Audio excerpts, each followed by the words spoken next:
Sal, welcome to the podcast. Pleasure to have you here. I want to jump right in. I heard you say once online, and it fascinated me, when it comes to the concept of losing weight and belly fat, instead of focusing on calories first with your clients, you actually focus on building muscle. Yeah. Is that true? Yeah, 100%. So there's two reasons for that. Now, let's little context. So I trained everyday people as a personal trainer for over 2 decades. And I had a deep passion, I still do, for helping people.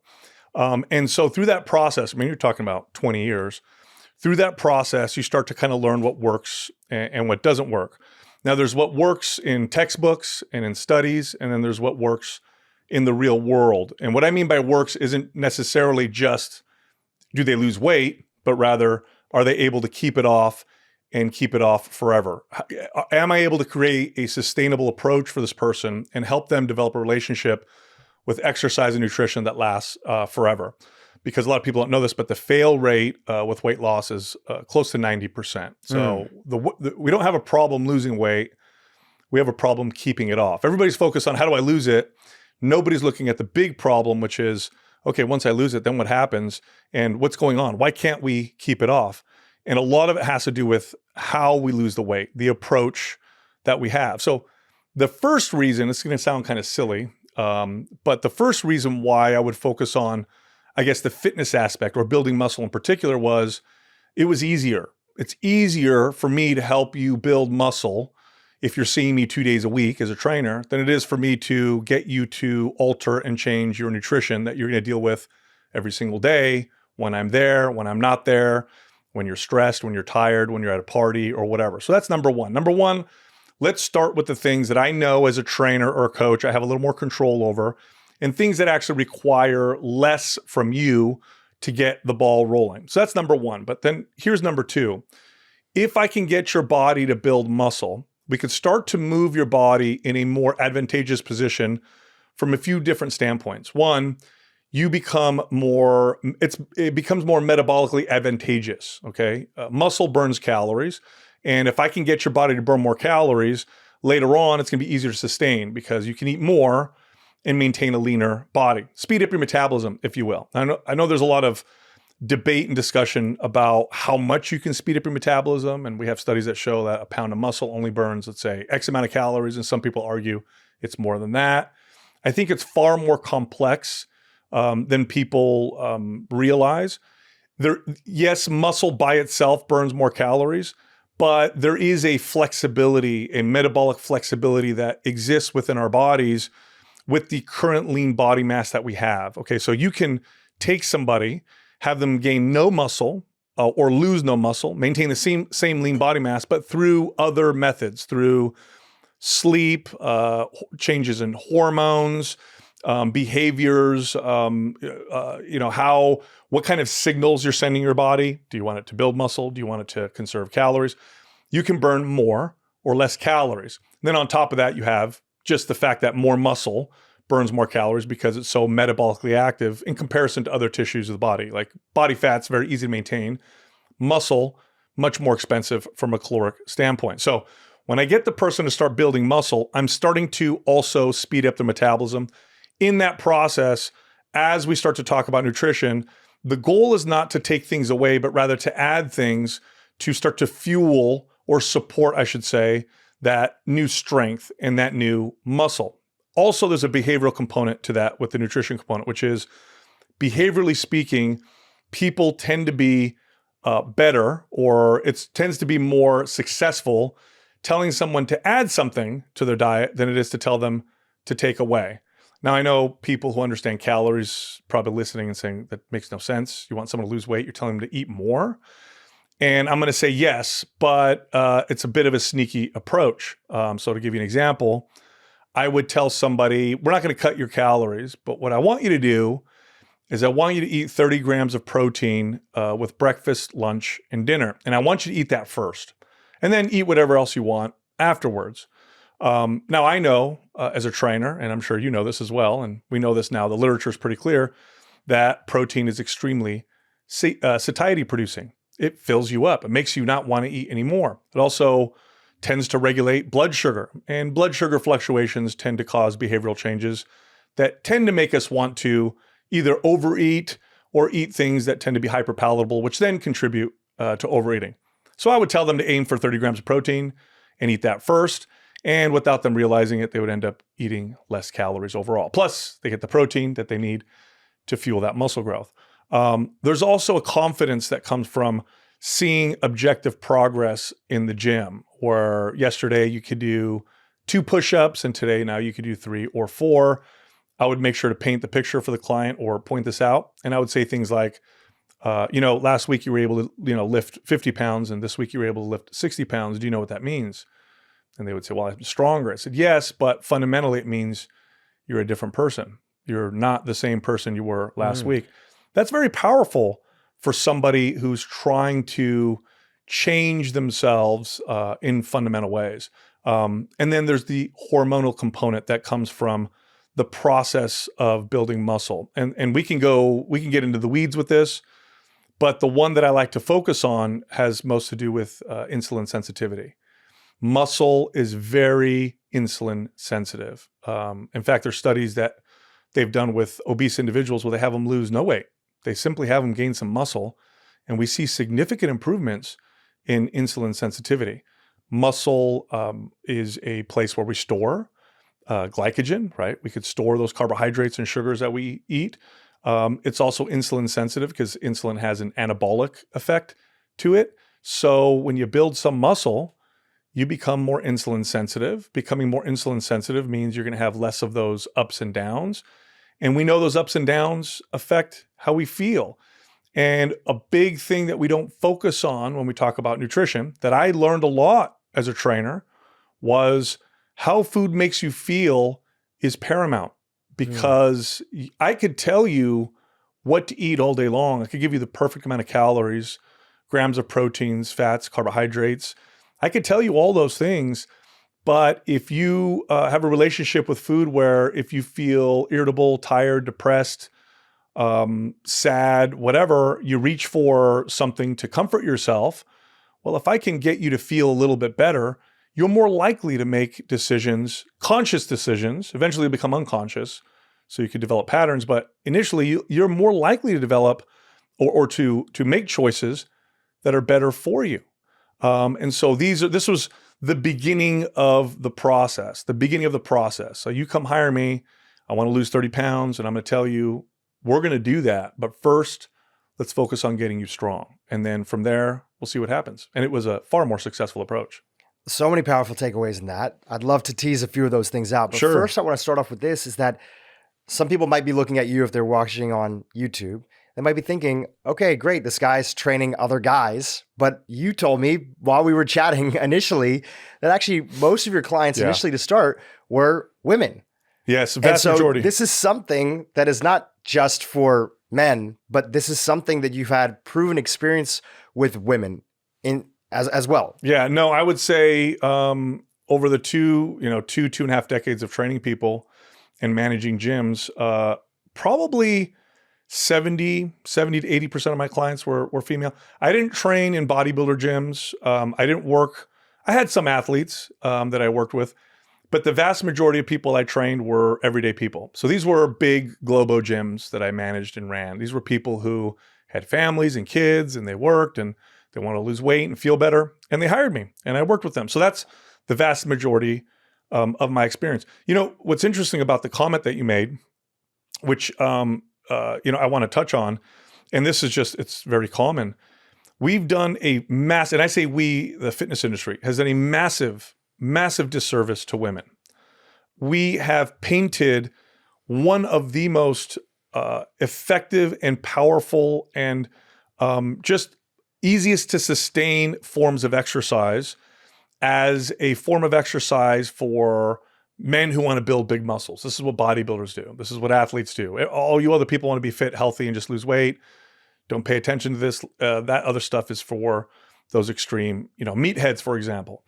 And that's terrible because, men and women have both been lied to by the fitness industry, but women far more so. I mean, I remember the first gym that I became a trainer of at the age of 18.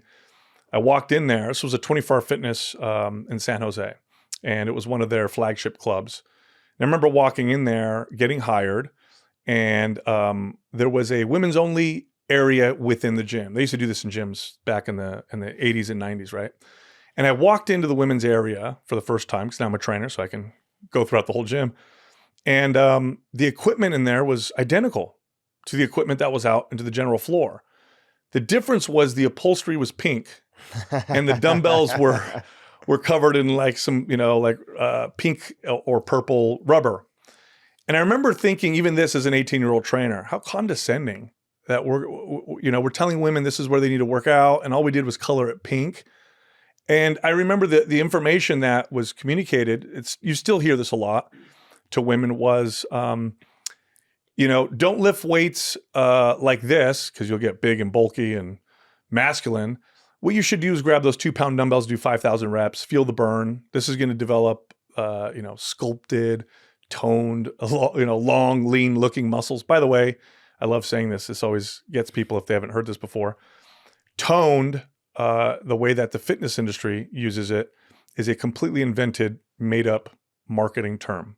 Now, toned exists as a word. It just means a muscle's ability to contract, but tone, the way we use it, is like, it's different than building somehow. Like toning means you don't have big muscles. They're just nice and firm. Muscles build or they shrink. They don't tone. Toning is just building to a smaller degree. So really what we're telling women to do is build muscle, but we just repackaged it in a way that was easier to sell. And then we changed workouts so that they weren't so afraid of maybe looking like, I don't know, Arnold Schwarzenegger or something like that. But no, the majority of my clients were women. I loved, shattering their paradigms around exercise and how to approach it.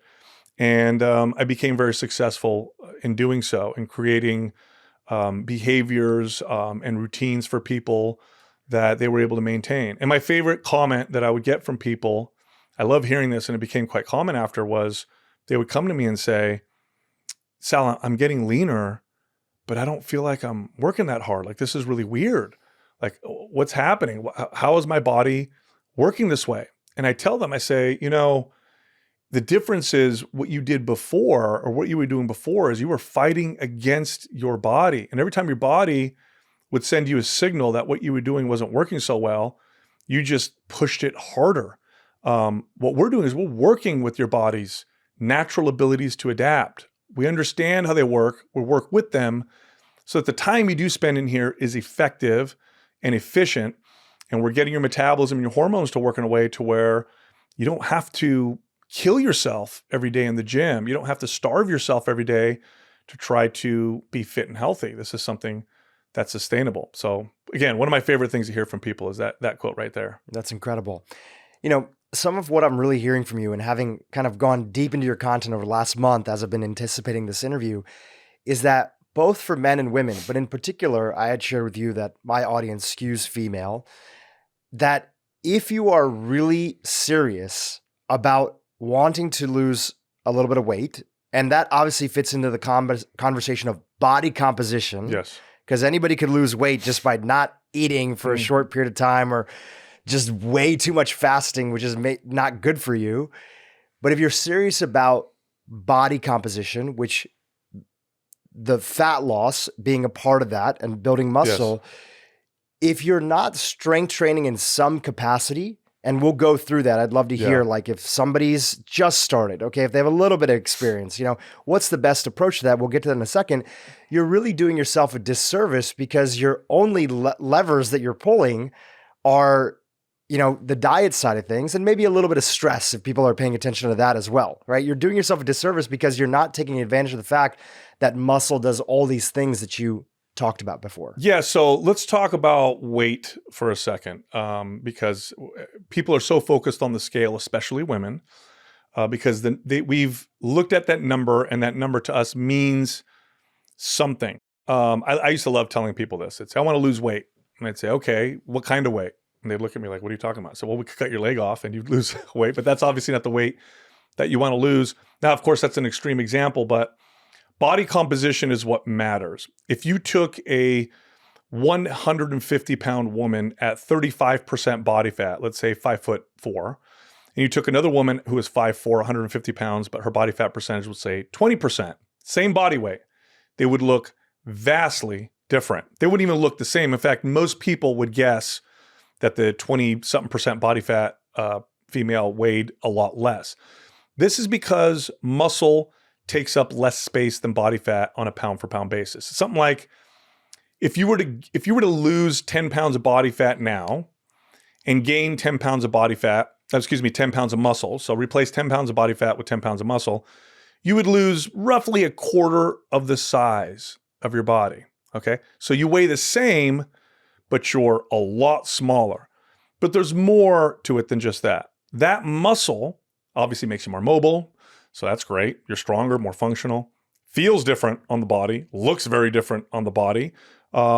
It improves your hormone profile. So it balances out things like estrogen and progesterone, growth hormone, helps modulate cortisol. So it's more appropriate. It helps regulate testosterone, which is also important in women, not just in men. By the way, testosterone in women, same functions that you find in men. It helps with motivation. It helps with, feeling drive, libido, energy, those types of things. So that muscle does a lot of things, but you weigh the same, right? You weigh the same. I used to have this trainer that worked for me, this female trainer that I used to use. And we used to laugh about this. She was like one of my favorite sales tools because I would get a potential member of the gym that I'd give a tour to. And let's say it was a woman, and we would talk about the gym, and sometimes they'd say, "Oh, I'm not interested in the weights at all. I just want the machine, the cardio and the aerobics classes." And we talk all about strength training, and I'd explain to them, and they'd still be like, no, I'm not interested. And then I would do this challenge. I'd say, okay, I'm going to call in one of my trainers, and if you could guess her body weight within 10 pounds, I'll give you a free membership for the next 3 months. And they would say, I'll take that challenge. And I'd page this trainer, and then she would walk in, and she was like 5'2", very sculpted, very fit. And I'd say, guess her body weight. And they would all guess like 100 pounds, 110 pounds. Then I'd have her stand on the scale, and I forget how much she weighs, like 135 pounds. It always blow their mind. And I'd say, muscle and body fat look very, very different.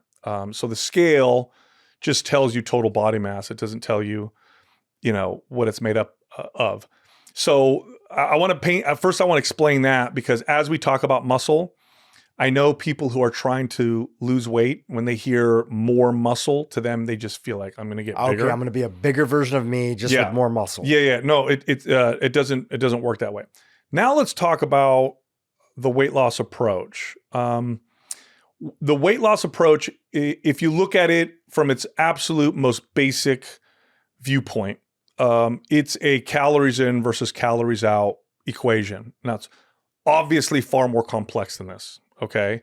The human metabolism, or mammalian metabolism, is extremely complex, and calories in versus calories out is like telling somebody who is in poverty, just make more money and save more money, right? It's like way more complex than just that, but that part's still true. So the calories in versus calories out, that is true.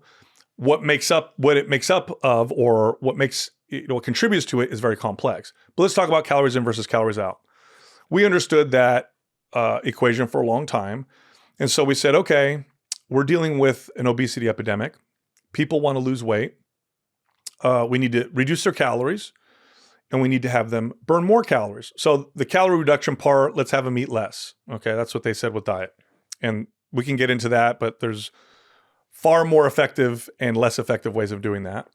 But then they looked at the calories outside of the equation. And what they said was, okay, movement burns calories. So let's look at all the forms of exercise, and the most valuable ones would be the ones that burn the most calories. And that's what we're going to tell people to do. And it sounds like it makes sense, right? Like, okay, if I'm trying to lose weight, trying to burn more calories, I should just pick the form of exercise that burns the most calories. The problem with that is it completely negates a very important factor with exercise, which is exercise gets your body to adapt. And those adaptations mean a lot. They mean a lot, okay? So if I pick a form of exercise that just gets me to burn a lot of calories, let's say running, that's phenomenal. Now I'm burning a lot of calories, except my body's adaptation process is going to say this: we need more endurance, we need more stamina, we need to conserve more calories. We got to be able to do this activity well and more efficiently. That's what your body is trying to do with that form of exercise. So you build stamina and endurance. You don't need much muscle at all for stamina and endurance. In fact, you need very little muscle for that. So what your body does to become more efficient or slow down its metabolism, lower its calorie requirements, is it actually starts to pare muscle down, especially when you combine it with low calories. And the studies are very clear on this. You diet and you run a lot, or you diet and you do tons of, let's say, calorie burning activity, you see weight loss, but a significant portion of that weight loss is muscle. Now, there's a misconception that you're burning the muscle for energy. That's not what's happening. Your body doesn't like to burn muscle for energy, except in extreme situations. What it's doing is it's just paring it down. It's becoming more efficient. This is why, and by the way, almost everybody who's ever tried to lose weight has probably tried that approach. They've experienced the following: that initial 10-pound weight loss and then hard plateau. What happened? I'm doing 3 days or 4 days a week of this activity. I'm eating this low calorie diet. Why did I plateau? What happened? Well, what happened was your body adapted and learned how to perform and operate on the lower calories and on the calories that you're burning with that activity. And it's very, very intelligent on how it adapts to that. Okay. There was this incredible study that was done. They actually went and studied a modern hunter-gatherer tribe, the Hadza tribe. I'm sure you're familiar with it because people talk about it all the time. And scientists went down and studied them, and through some sophisticated testing, were able to figure out how many calories they burned on a regular basis. Now, remember, these are hunter-gatherers, okay? So they don't have TVs and iPhones, and they got to go hunt their food. They have to gather. They have to get water. They're far more active than the average Westerner. What they found at the end of the study was that they burned roughly the same amount of calories that the average Western couch potato burns. And you think, well, how's that possible? Well, that's how we evolved. If humans burned 6,000 or 7,000 calories a day as hunter-gatherers, we wouldn't be here. It is very hard to find calories in nature until we learned agriculture, and we live in modern. Now it's easy. Calories are really easy to find. But if you go out in the wilderness and you got to hunt for your food and gather your food, you're not going to find 6,000 calories a day. Their body's adapted. So that's essentially what we're doing when we apply the wrong strategy to try to lose weight. Our bodies quickly adapt and nothing happens. And then what we do is we try to do more of the same. Well, I guess I need to do more exercise. I guess I need to cut my calories even more. Then you lose another 7 pounds and you plateau again. And it doesn't take a rocket scientist to see how unsustainable this is. Well, what do I end up at the end of this journey? I lost 30 pounds, but I'm eating 1,100 calories a day, and 5 days a week, I'm on the treadmill for an hour. Most people don't want to do that forever. Or if they stop for a month, everything comes back on. It's miserable. Miserable. So what we should do with our approach with exercise is this. What form of exercise, forget the calorie burn while I'm doing the exercise, because that's inconsequential anyway. What kind of exercise is going to do the opposite? Like, what form of exercise is going to teach my body or encourage my body to adapt in a way where it becomes less efficient with calories, where it wants to burn more calories on its own, where I don't have to constantly move to try to make this happen? Well, that's strength training. Nothing does it like strength training. The process of building muscle and having the extra muscle itself. By the way, it's not just the muscle. It's also the signal to build more muscle, both of which teach my body to burn more calories. And I would see this all the time with clients. I'd have a client who would lose 30 pounds and at the end of their weight loss journey was eating more than they did when they started. And here's the other side of strength training that's phenomenal. You don't need to do a lot of it. With strength training, the primary benefit is the adaptation, not the calorie burn. And for most people, that looks like a couple days a week, Now, if you want to move into advanced strength training and really push yourself and compete in strength sports and all that stuff, well, then you're going to need more than that. But for the average person, you can get really far with what I'm talking about with like 2 days a week of appropriate strength training. So now I lost 30 pounds. I'm in the gym 2 days a week, maybe 3 days a week, and I'm eating more than I did before. That is a sustainable approach. that's the approach that I try to communicate on my podcast. And that's the one I learned with my clients. You know, I've heard you say that a lot of your clients would come in and initially their focus and their motivation is like, hey, I want to look better. Mm-hmm. It was focused on the sort of look thing. And then through following your methodology and having this approach of sustained strength training done in a way that doesn't make you feel burnt out, we're going to talk about that in a second, doesn't make you feel miserable, actually might give you more flexibility in terms of what you can eat, because your muscle also might be allowing you to have a little bit more flexibility in your diet. We'll get back to that in a second. And all the other components that come in, they ended up at a place with, sure, they might have come in to look a little better, and they ultimately ended up looking better because of that shift in body composition.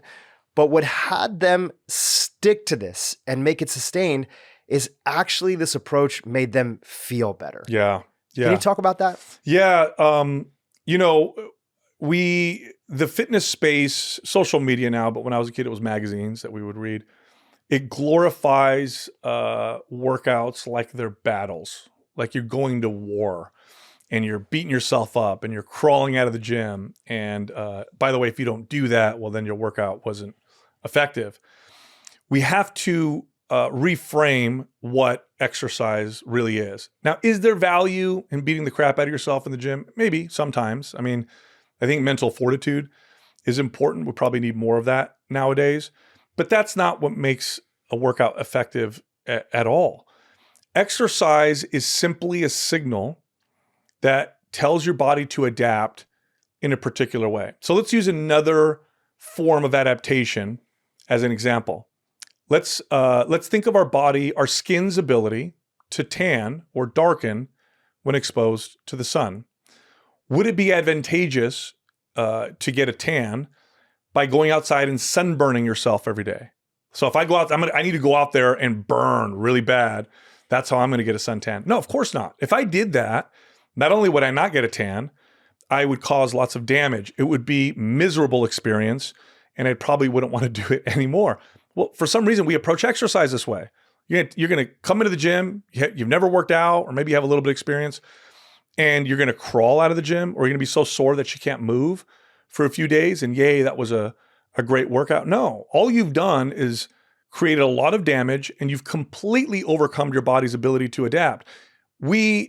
Recovery and adaptation, by the way, are not the same thing. They're somewhat related, but they're not the same thing.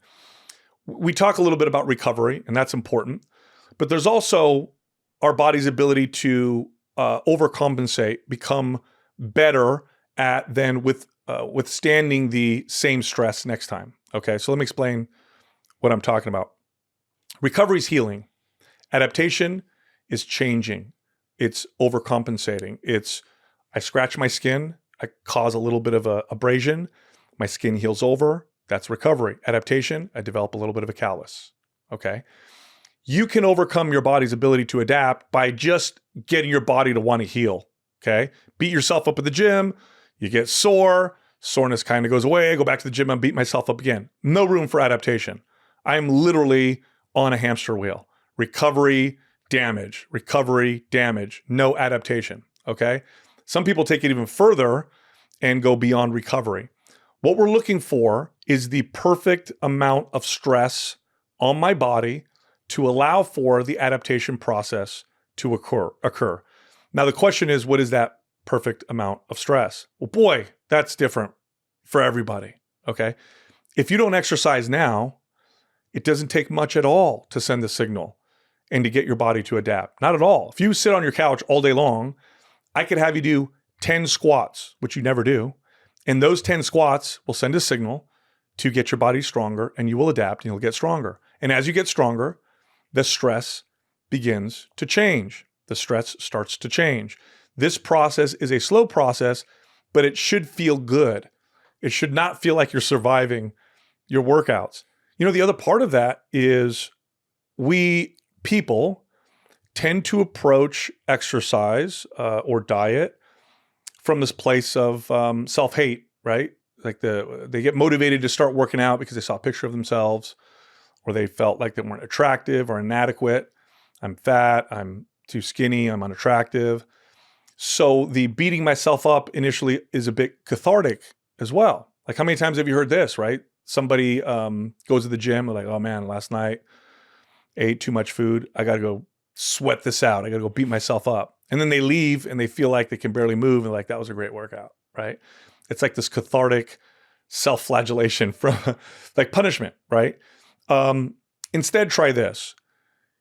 Go to the gym and think to yourself, how can I take care of myself? What's going to care for me like somebody I care about?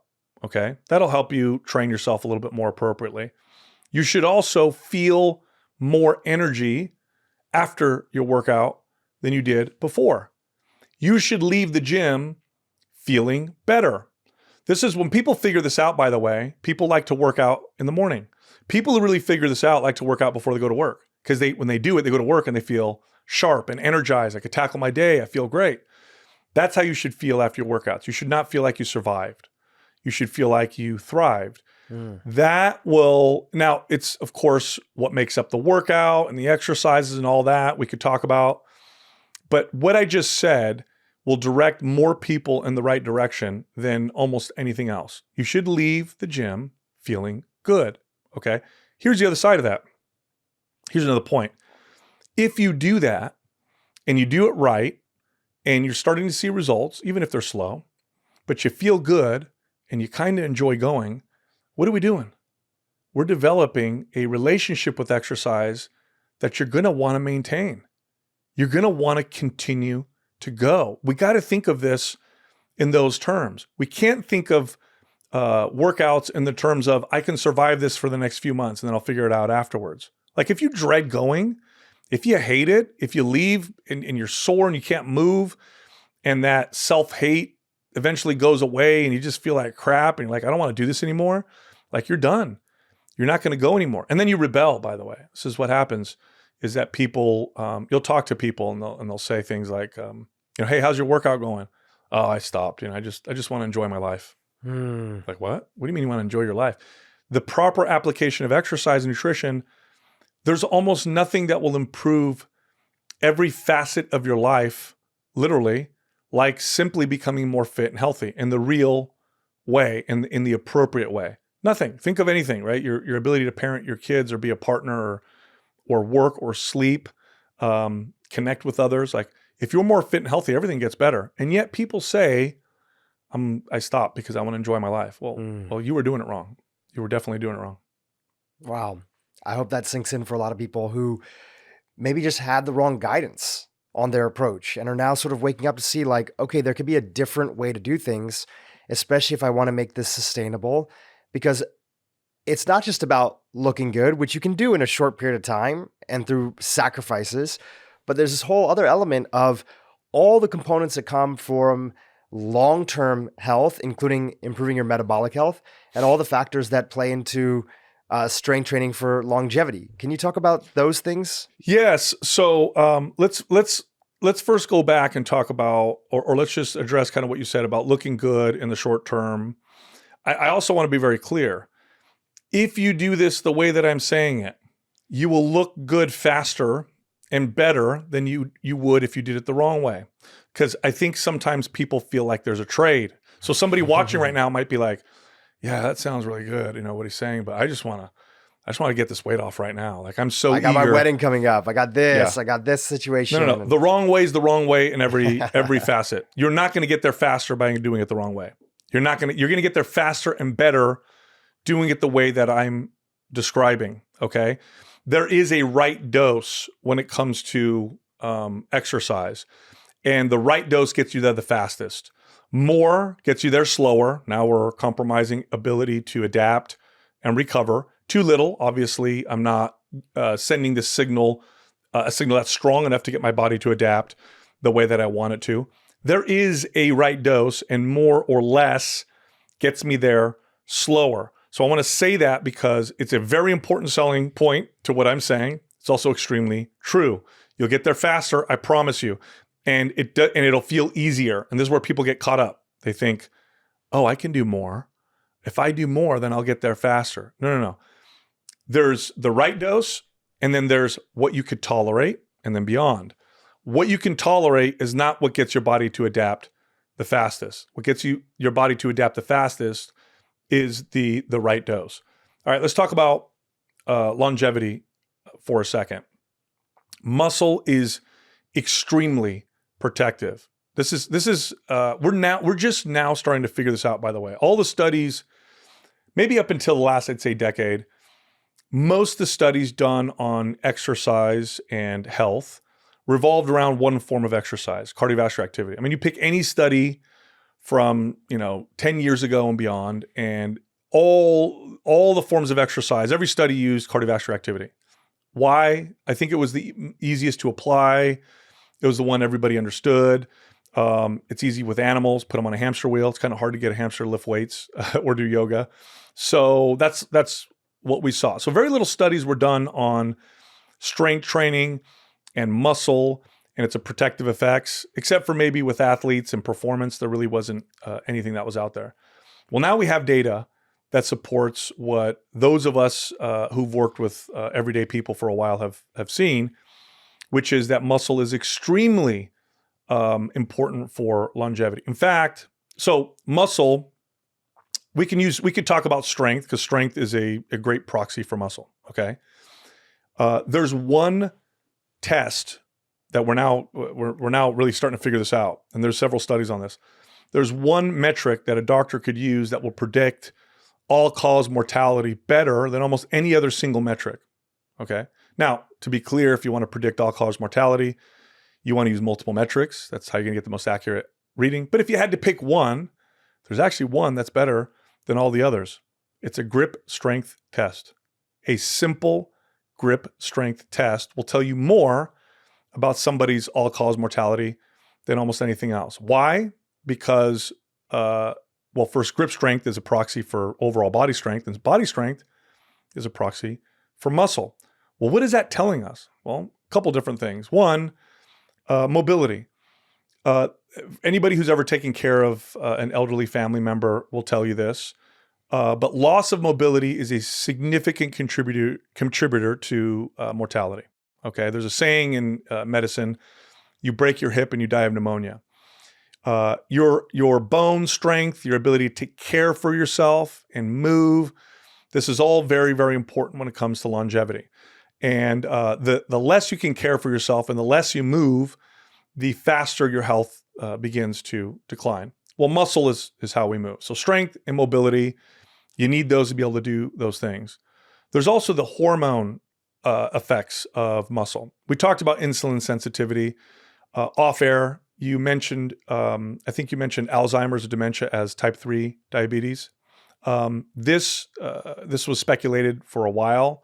We're just now starting to see that this is probably what's going on, that it's the brain becoming, maybe losing its ability to use glucose the way that it could before. And we start to see these detriments in our cognitive function, and that starts to decline very quickly after a certain period of time. Nothing improves insulin sensitivity like building muscle. Nothing. In fact, there was a study done out of Australia, Sydney, Australia, where they used strength training, and they saw the halting of the progression of beta amyloid plaque in Alzheimer's patients. And it was actually the first time a non-medical intervention showed that. In fact, it started to trend towards it reversing, which was kind of interesting. So insulin sensitivity, that's a big one. Let's talk about metabolism again. Here's why the amount of calories your body burns on its own is so important. When we look at diet, we can look at components of nutrition and say, these things are healthy, these things aren't so healthy, and these things are not very healthy at all. Sugar, for example. Sugar's got some utility, but there's lots of studies that will point to the overconsumption of sugar and show how it can contribute to worse health outcomes, obesity, reduced longevity, all that stuff.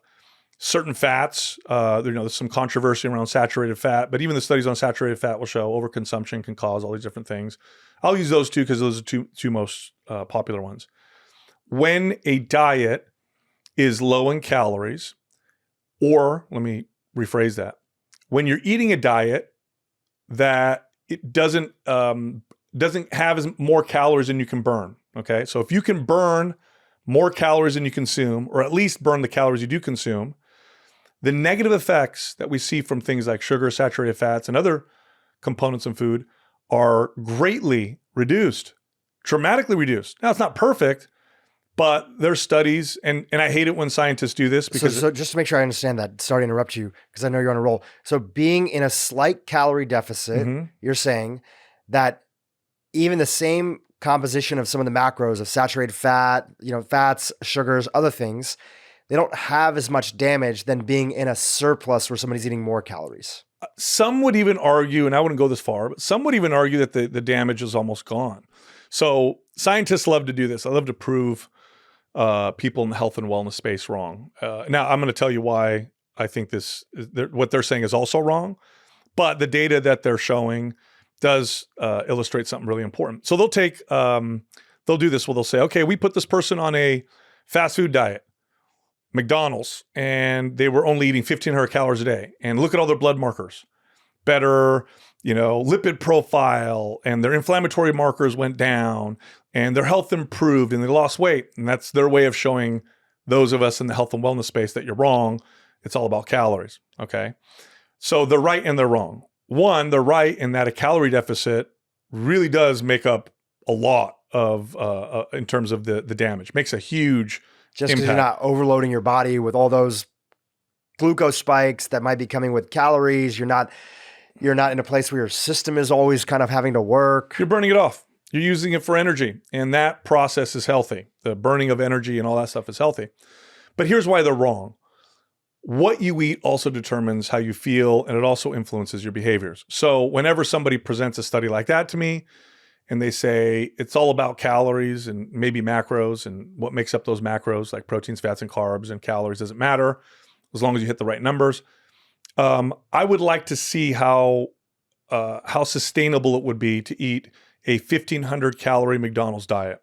Yeah, okay. For like a year, Never. 2 years, no way. 3 years, 4 no years. No way. Those foods influence your behaviors. They make you want to overeat. They make you feel a particular way, and how you feel determines whether or not you're going to eat one way or another. Not just to mention that, but the environmental setting. You're going to McDonald's, you're picking something up.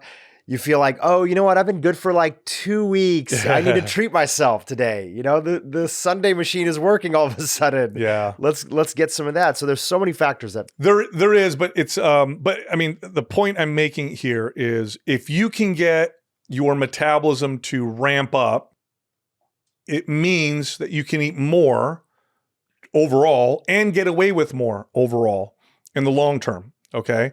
That's a good thing. Why? Look around.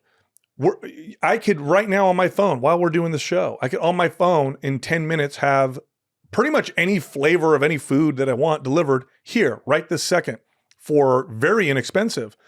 We live in an environment where we are bombarded and surrounded by food and snacks and candy and treats and whatever.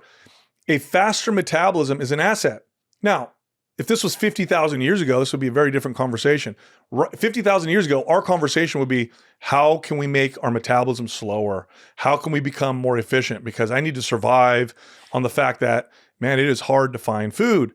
Today, it's like, there's so much food, and I could try to be a monk with my diet. This is, it's one of the problems that I have with my space in particular. So we're talking about the fitness side of the health and wellness space, is it's often communicated by these fanatics, by these these fitness monks or gurus, or I like to say that they're dysfunctional. A lot of them are orthorexics, and they communicate what works for them to the average person. So they'll say things like, it's discipline, food is fuel, and just do it. It's like the average person's like, what?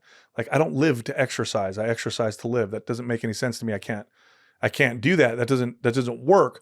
And to the fitness fanatic or someone who's got a dysfunctional relationship with those things, they're like, just do it anyway type of deal. So no, we want to put ourselves in a position to where we live our lives, and Sundays I go out with my friends and we have a pizza and some beer, and I go on vacation sometimes, and sometimes we have ice cream, and it doesn't cause all these problems because I've got a metabolism that's roaring, and that kind of negates a lot of these foods, and it gives me some flexibility. That's a massive asset. It makes things much more sustainable. It protects me. Muscle protects me against the ills of modern life. Here's another thing that muscle does. We're sedentary. All of us are. You know, if you work out for an hour, 7 days a week, you're sedentary. People don't realize this. If you have a normal, typical job nowadays, which is at a desk in front of a computer, and you work out 1 hour every single day, you are still sedentary. And you don't have anything else, is what you're saying. Yeah, no, I mean, besides you're just normal, sort of just walking around the house or whatever. Exactly. You work out in the morning for an hour, then you go to work. You sit down at your desk for 8 hours, 10 hours, then you drive in your car, you go home, sit down, eat dinner. Maybe you walk in your house a little bit. Is that based on a specific definition? I've heard sometimes the definition, that, CDC has put out there is like anything less than 6,000 steps is sedentary. Or are you just saying evolutionary, comparing to our ancestors, we're sedentary? Compared to how our bodies evolved to move, we're very sedentary. By the way, 6,000 steps is, CDC puts out interesting guidelines sometimes. By the way, what is common is not normal. You can look at what the average person does and be like, oh, that's normal. That's what we should do. No, that's just common, right? Right. Yeah, modern life. It's common to be overweight today, so you can't say that that's actually normal for our biology. Yeah, we're sedentary, okay? How do I protect my body in this modern lifestyle where I'm not moving that much? Well, muscle does this for you. I'm not moving much, but I got this muscle on my body that can move when I want it to, that burns calories, that maintains my testosterone levels and makes me sensitive to insulin and growth hormone, helps regulate my cortisol, helps regulate my mood. There's chemicals in muscle when you flex and extend and stretch and just get up and move in muscle that are released that have antidepressant effects, anti-inflammatory effects on the body. It's like an investment, okay? Trying to burn calories by moving all day long, which, okay, you can do that if you want. I don't think it's a sustainable approach for most people. We're busy, but that's fine. But that's like trying to earn money every hour. So I have an hourly wage. The way I'm going to get wealthy is I'm going to work more and more hours. I mean, that's one way to do it, but there's only so many hours a day. What if you took that money, put it somewhere and it made money for you? This is what muscle essentially does for you. Another great thing about muscle, which is kind of cool. I used to hate this as a trainer. I would get a client that would say something like, okay, once I get in shape, then what happens if I stop working out? And I was like, well, then you get out of shape. I guess your body just kind of reverts back, right? There's no permanence with this. But there is something interesting about muscle that it's not permanent, but it's pretty cool, pretty close. There's something called muscle memory. And this has been well documented in studies. If you were to gain, let's say you gain 7 pounds of muscle right now, okay, which is very realistic for a male to do, let's say over the course of maybe 6 months. You gain 7 pounds of lean body mass, and it takes you 6 months of good, consistent exercise. You're feeding your body adequate protein. You gain 7 pounds of muscle. And then let's say for whatever reason you lose it. You stop working out, become very sedentary, and it's gone. You lose it in a month. 7 pounds of lean body mass is gone. If you go back to start working out again, you'll gain back that 7 pounds of lean body mass in like 2 months, maybe a month.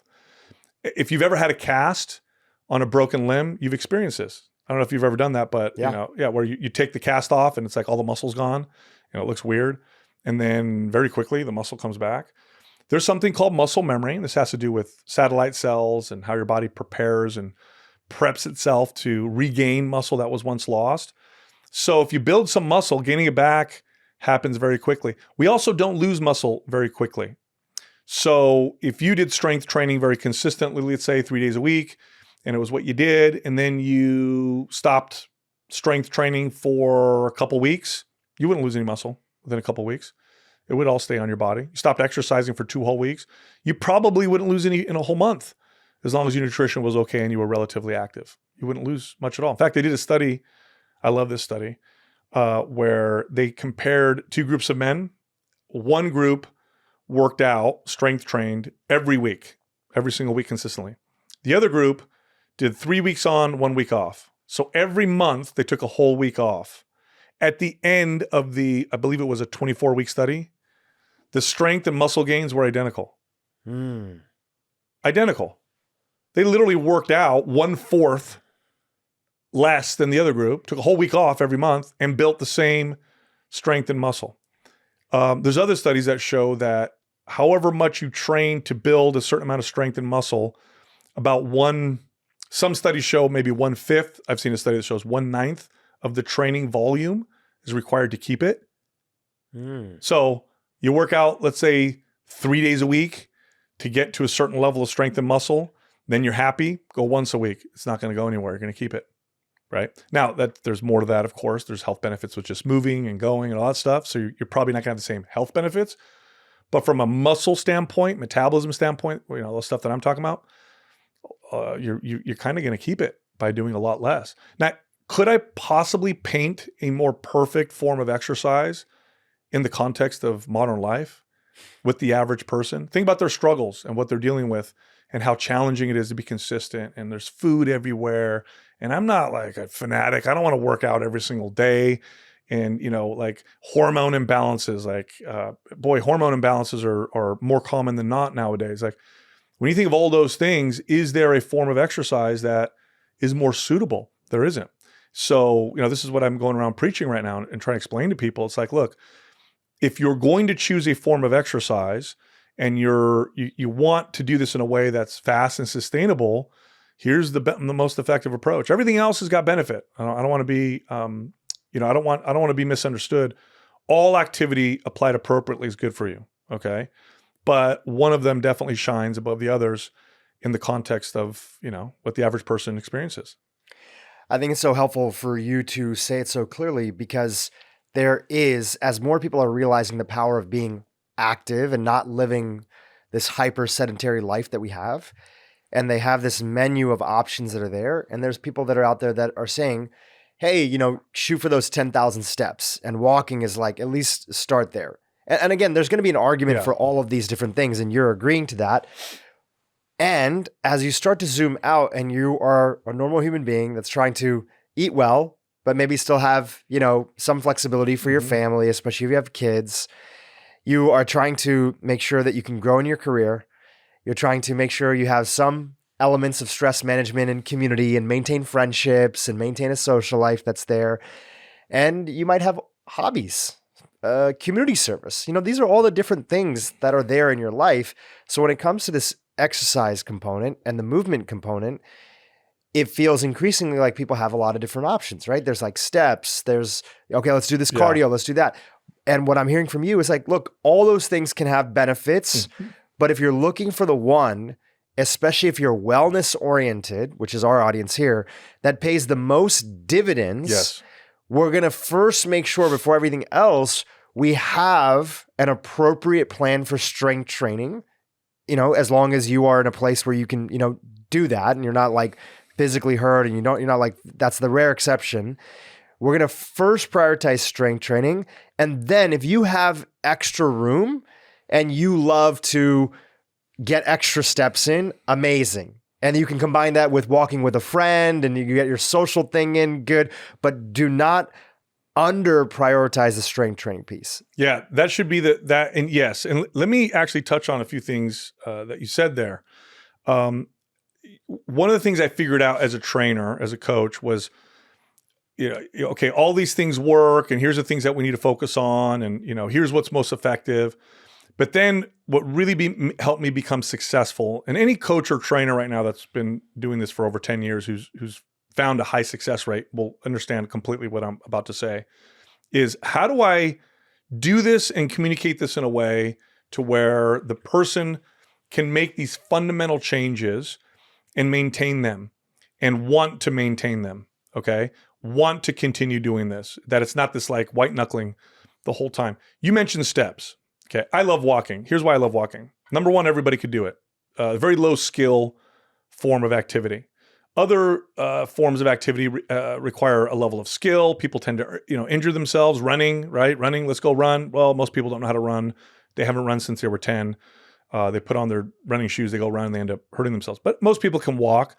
And I love walking also because it's easy to inject into your everyday life. So when I would train clients, I would definitely do the strength training part, and that's where I would do a lot of the coaching. But then on the days they didn't see me, I would communicate activity like this. I don't want you to take 30 minutes out of your day and hop on a treadmill. Okay, that's way less sustainable than what I'm about to say. What I want you to do is after breakfast, lunch, and dinner, go for a 10-minute walk. Or for every hour you're at your desk, get up and walk for 5 minutes. And maybe that looks like you go to the bathroom on the second floor. So you just walk up the stairs, go to the bathroom, come back down, go back to your desk. When you add that up, what you find is about 45 minutes or 30 minutes of walking every single day. Now, why do I communicate it this way? Because it's already kind of, it's easy to inject into your life, and it's combined with things that you already do. You know, getting on your workout clothes, going to the treadmill or going to the gym, timing yourself for 30 minutes. I got to schedule the timeout, whatever. Much harder to maintain than after you have breakfast, lunch, and dinner, just walk for 10 minutes, or every hour, go do a 5 to 10 minute walk in the office. Like, way easier to maintain, and people would become far more consistent with that. I found similar approaches with diet, with strength training. One other thing you said about strength training that I want to touch on is, you know, so long as you're not injured and it's appropriate for you, strength training has a lot of unique attributes. And I say unique because other forms of exercise don't necessarily share these attributes. And one of them is that strength training can be appropriate for anyone. Anyone. Now, someone might be thinking, like, what are you talking about? What do you mean anybody?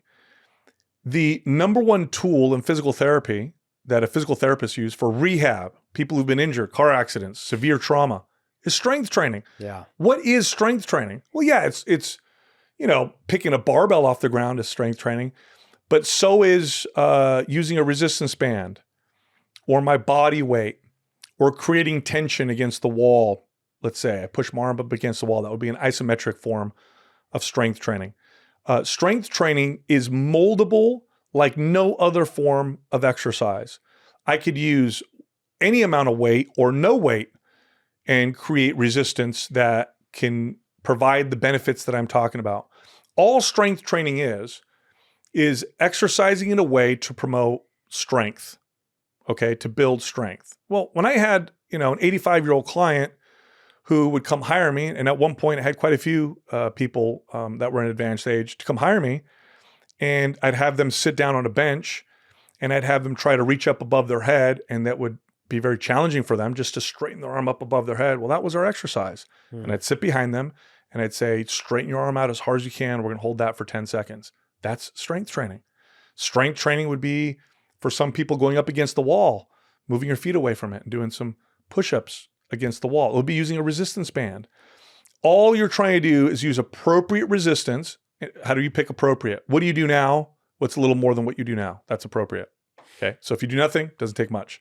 You've been working out for years, it's going to take a little bit more. But strength training, I can do on anybody. It is extremely moldable. I could shape it in any particular way I want. If I'm using bands and free weights in particular, doesn't matter how tall, short you are, doesn't matter how your body's built, the weights, the resistance follows you, not the other way around. So it's one of those forms of exercise that anybody can do. I can't say that about anything else, right? Cycling, running, yoga, even swimming isn't appropriate for absolutely everybody. But strength training I can do. I mean, literally, you take somebody who's very, very, let's say, deconditioned or in a state of needing rehab, simply trying to squeeze their hand with force would be a form of strength training. So, and that makes it such a very valuable form of exercise. But yeah, when it comes to movement, all movement is healthy. The best way to apply movement just for movement's sake is to find ways to inject it into your everyday life. This is just going to be the most sustainable way that you end up improving your health. I used to scoff at this as an early trainer, and I apologize to all those first clients that I had because I wasn't great at what I did. But people would say things like, oh, I try to park at the end of the parking lot, or I try to take the stairs instead of the elevator. And I'd laugh at that because you're not sweating. No. That's exactly what you should do on a daily basis, is just find ways to do what you're going to do anyway, but move a little more, okay? It could literally be, I'm watching TV for an hour, I'm going to stand for 20 minutes while I watch it. That's a little bit of extra movement. It could be, parking further away. It could be taking the stairs instead of the elevator. It could be playing with your kids, and rather than laying on the floor, you stand up and play with them. This is what I do, right? I'm a dad in my mid 40s. I have 4 kids, 2 real little ones. And I find myself sometimes at the end of the day creating games that require me to lay on the floor because I'm tired, right? So it's like a dad hack when you're tired. But I get up and I say, you know what, I should move, stand up a little bit and get some extra activity. That's the best way to inject activity into your life. And then when you get to diet, boy, I'll tell you what, nobody approaches diet the right way. No one. Everybody gets stuck in the minutia of what macronutrient does what, and these foods do this, and that food does that, and you need to avoid this, and you get that. And everybody's forgetting the most important part when it comes to food, the thing that humans most are challenged with, the thing that connects us to food the most. It has nothing to do with calories, macros, and micronutrients, nothing to do with that. It's all about our relationship with food. That's what food means to humans. It doesn't mean anything else. It does have macronutrients and nutrients, stuff like that. And luckily we know what that is and we can study it, but humans have been eating food way before we understood that. It's about celebration. It's about how I feel.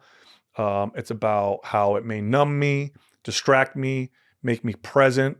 It's how we share community. It's how we connect with other people. And we ignore that. We focus all on the ones and zeros, like we're robots. This is what you should eat, plug this in and do it. It's not going to work that way. One quick note about strength training, and then I'd love to move on to diet since you brought it up. So, I think about like my mom and my dad. My dad, they're like, my mom is about to turn 70 next year. My dad is like early 70s, 73, I think. And they're really religious about walking and they do a great job. I got them both Apple Watches. We kind of like track and just a rough proxy. And I nudged my mom a little bit. My dad is like a pro at it. He loves to rack up the steps. He lives down in San Diego. He does a big morning walk in the morning, like loves to get up early and walks with his neighborhood friends. So it's like community time. It's a group of other men, a couple women, and they kind of go around this little loop. And he gets in probably before 6 a.m., 6:30. He's already at like 15,000 steps, right? And then he usually loves to, just because he's a type of guy who likes to be out and about, he gets another like 10 to 15,000 steps on 1 or 2 other walks later in the day. Oh, that's great. Like really dialed in, And I was chatting with my dad recently. I was like, Dad, this is amazing, like for sure. And this is the community component too. Awesome. And maybe just twice a week, give me like 30, 40 minutes. We're going to have my brother-in-law, who's really into strength training and has been for a while. He's a cardiologist, Dr. Neil Patel, lives in San Diego. And my parents live down there with him and my sister. And I was like, we're going to take the trainer that Neil got for my nephew, right? They're just doing very like basic stuff. My nephew's like 12 years old, but they're getting the fundamentals of just like some training. And just 30 to 40 minutes, even if you don't have the time, and I know my dad does, we can even just that day you don't do one of your third walk, right? Just give me that like 30 to 40 minutes and doing a little bit of strength training. Let's see how that goes for like a month, right? How does that make you feel? Does that make you feel excited? Do you feel more energy? Like, let's talk about it all. And he said yes. And so we're basically starting this month. And my mom, getting her to join along is a little bit of a, like, I kind of have to get a little bit more excited about it. But it just goes back to this idea that I think my parents, obviously all the walking is fantastic, right? It's a great source of movement in their life. And genuinely from their standpoint, they, being the age they are and just the media that they were exposed to, they thought like, wow, we're nailing it. And they are definitely, they're getting way more steps than most people.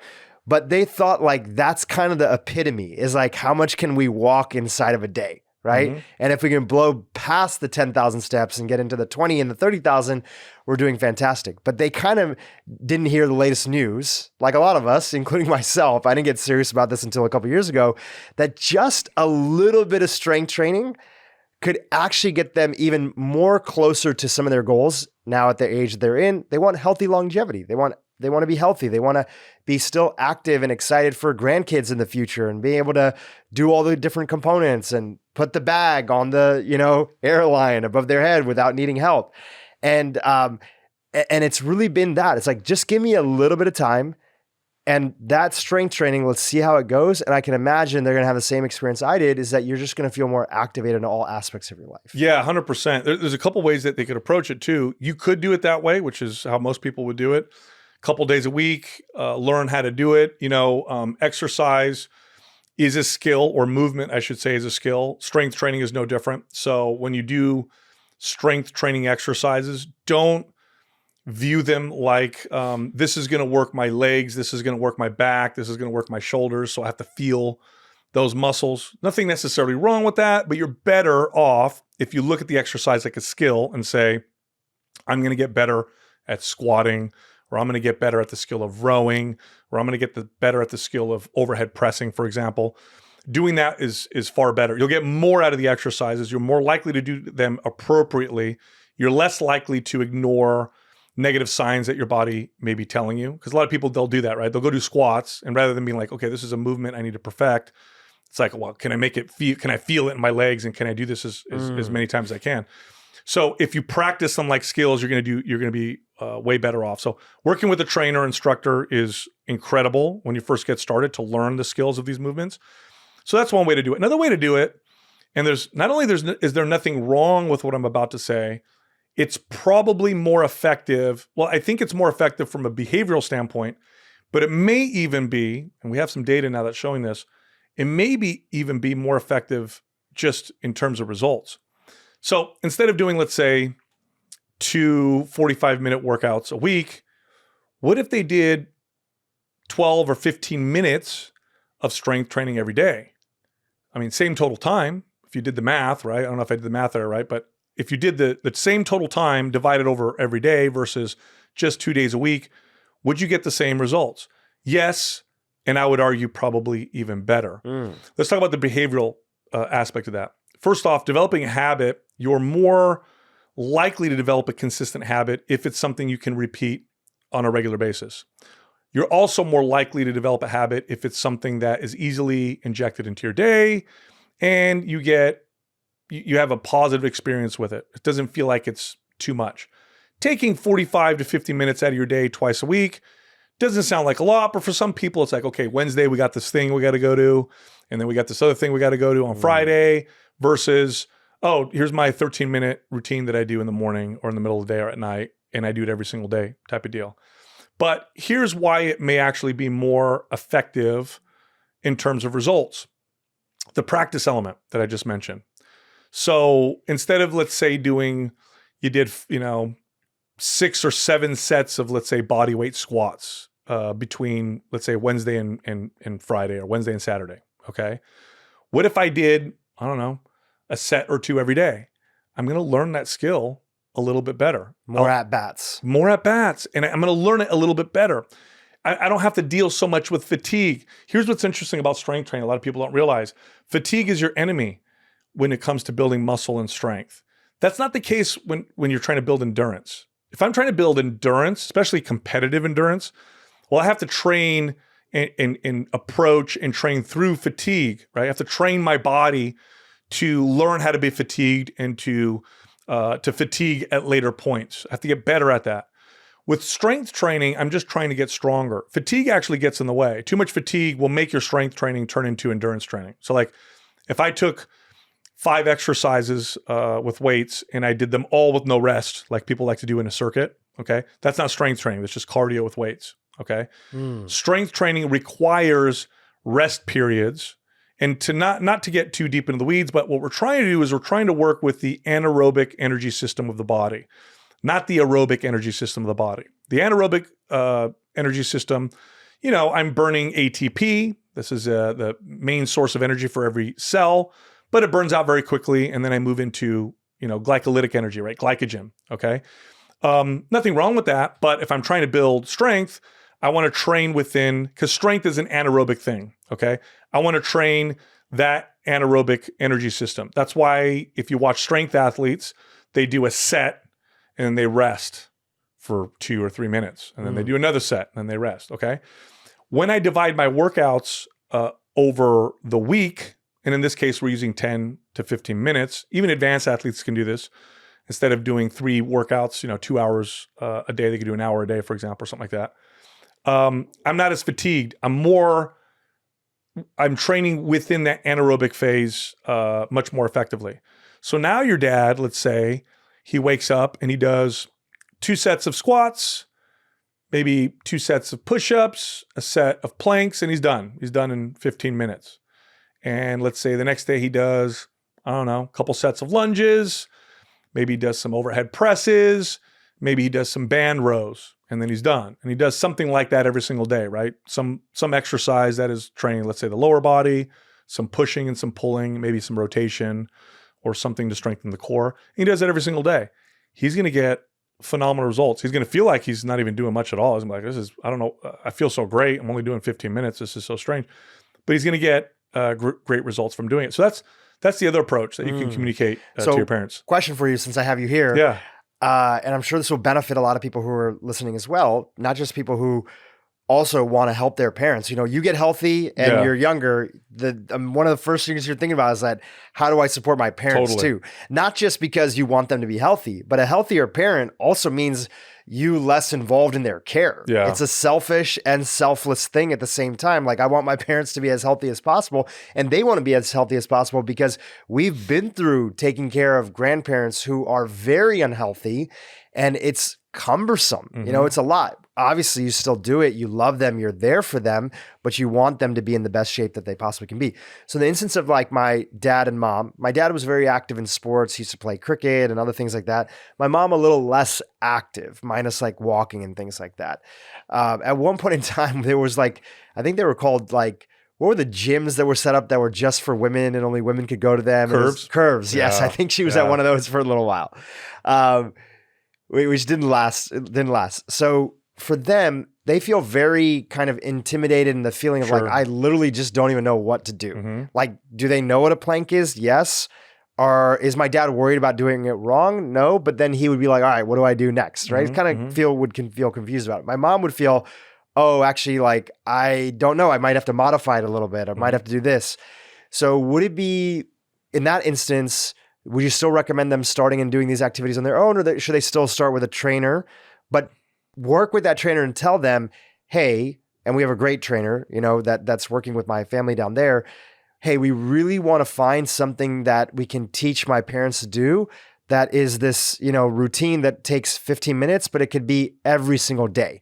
So help them sort of learn these activities and do it the right and help them correct their form, but then they're doing it on their own when on the days that you're not there. Is that how you'd approach it? Absolutely. Hiring a coach, a good coach or a good trainer is extremely invaluable. The money that you invest with them, if they do a good job, will last you and pay dividends for the rest of your life. So a good coach and trainer, what they'll do is they'll look at your movement patterns. They'll try to get your body to move in a way that's a little bit more optimal, so your risk of injury is much lower. A lot of us develop movement patterns that are not so great, especially if we sit a lot or we do, you know, certain movements repetitively. So you take somebody, for example, who's inactive and you have them try to do a squat, and they're not going to squat in a way, they're not going to have the skill of squatting down very well. And so if they do that over and over, risk of injury goes through the roof and the exercise isn't nearly as beneficial. So a good coach or trainer will look at that person and say, okay, you have, let's say, forward shoulder or forward head or a really strong anterior pelvic tilt, or I notice this asymmetrical shift that's happening. Let's identify these things. Let's strengthen your body so it can move in a little more balanced way. And let me teach you what it feels like to do these basic movements so you understand the skill of it and you can practice the skill of it. That's what you'll get from a good coach or trainer. Now, thankfully today, we have YouTube. You know, you can watch videos, you can practice them.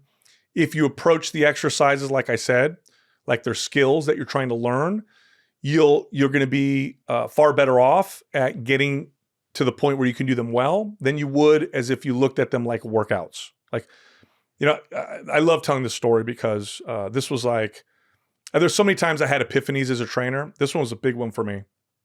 I was hiking in the foothills in Northern California by where I live.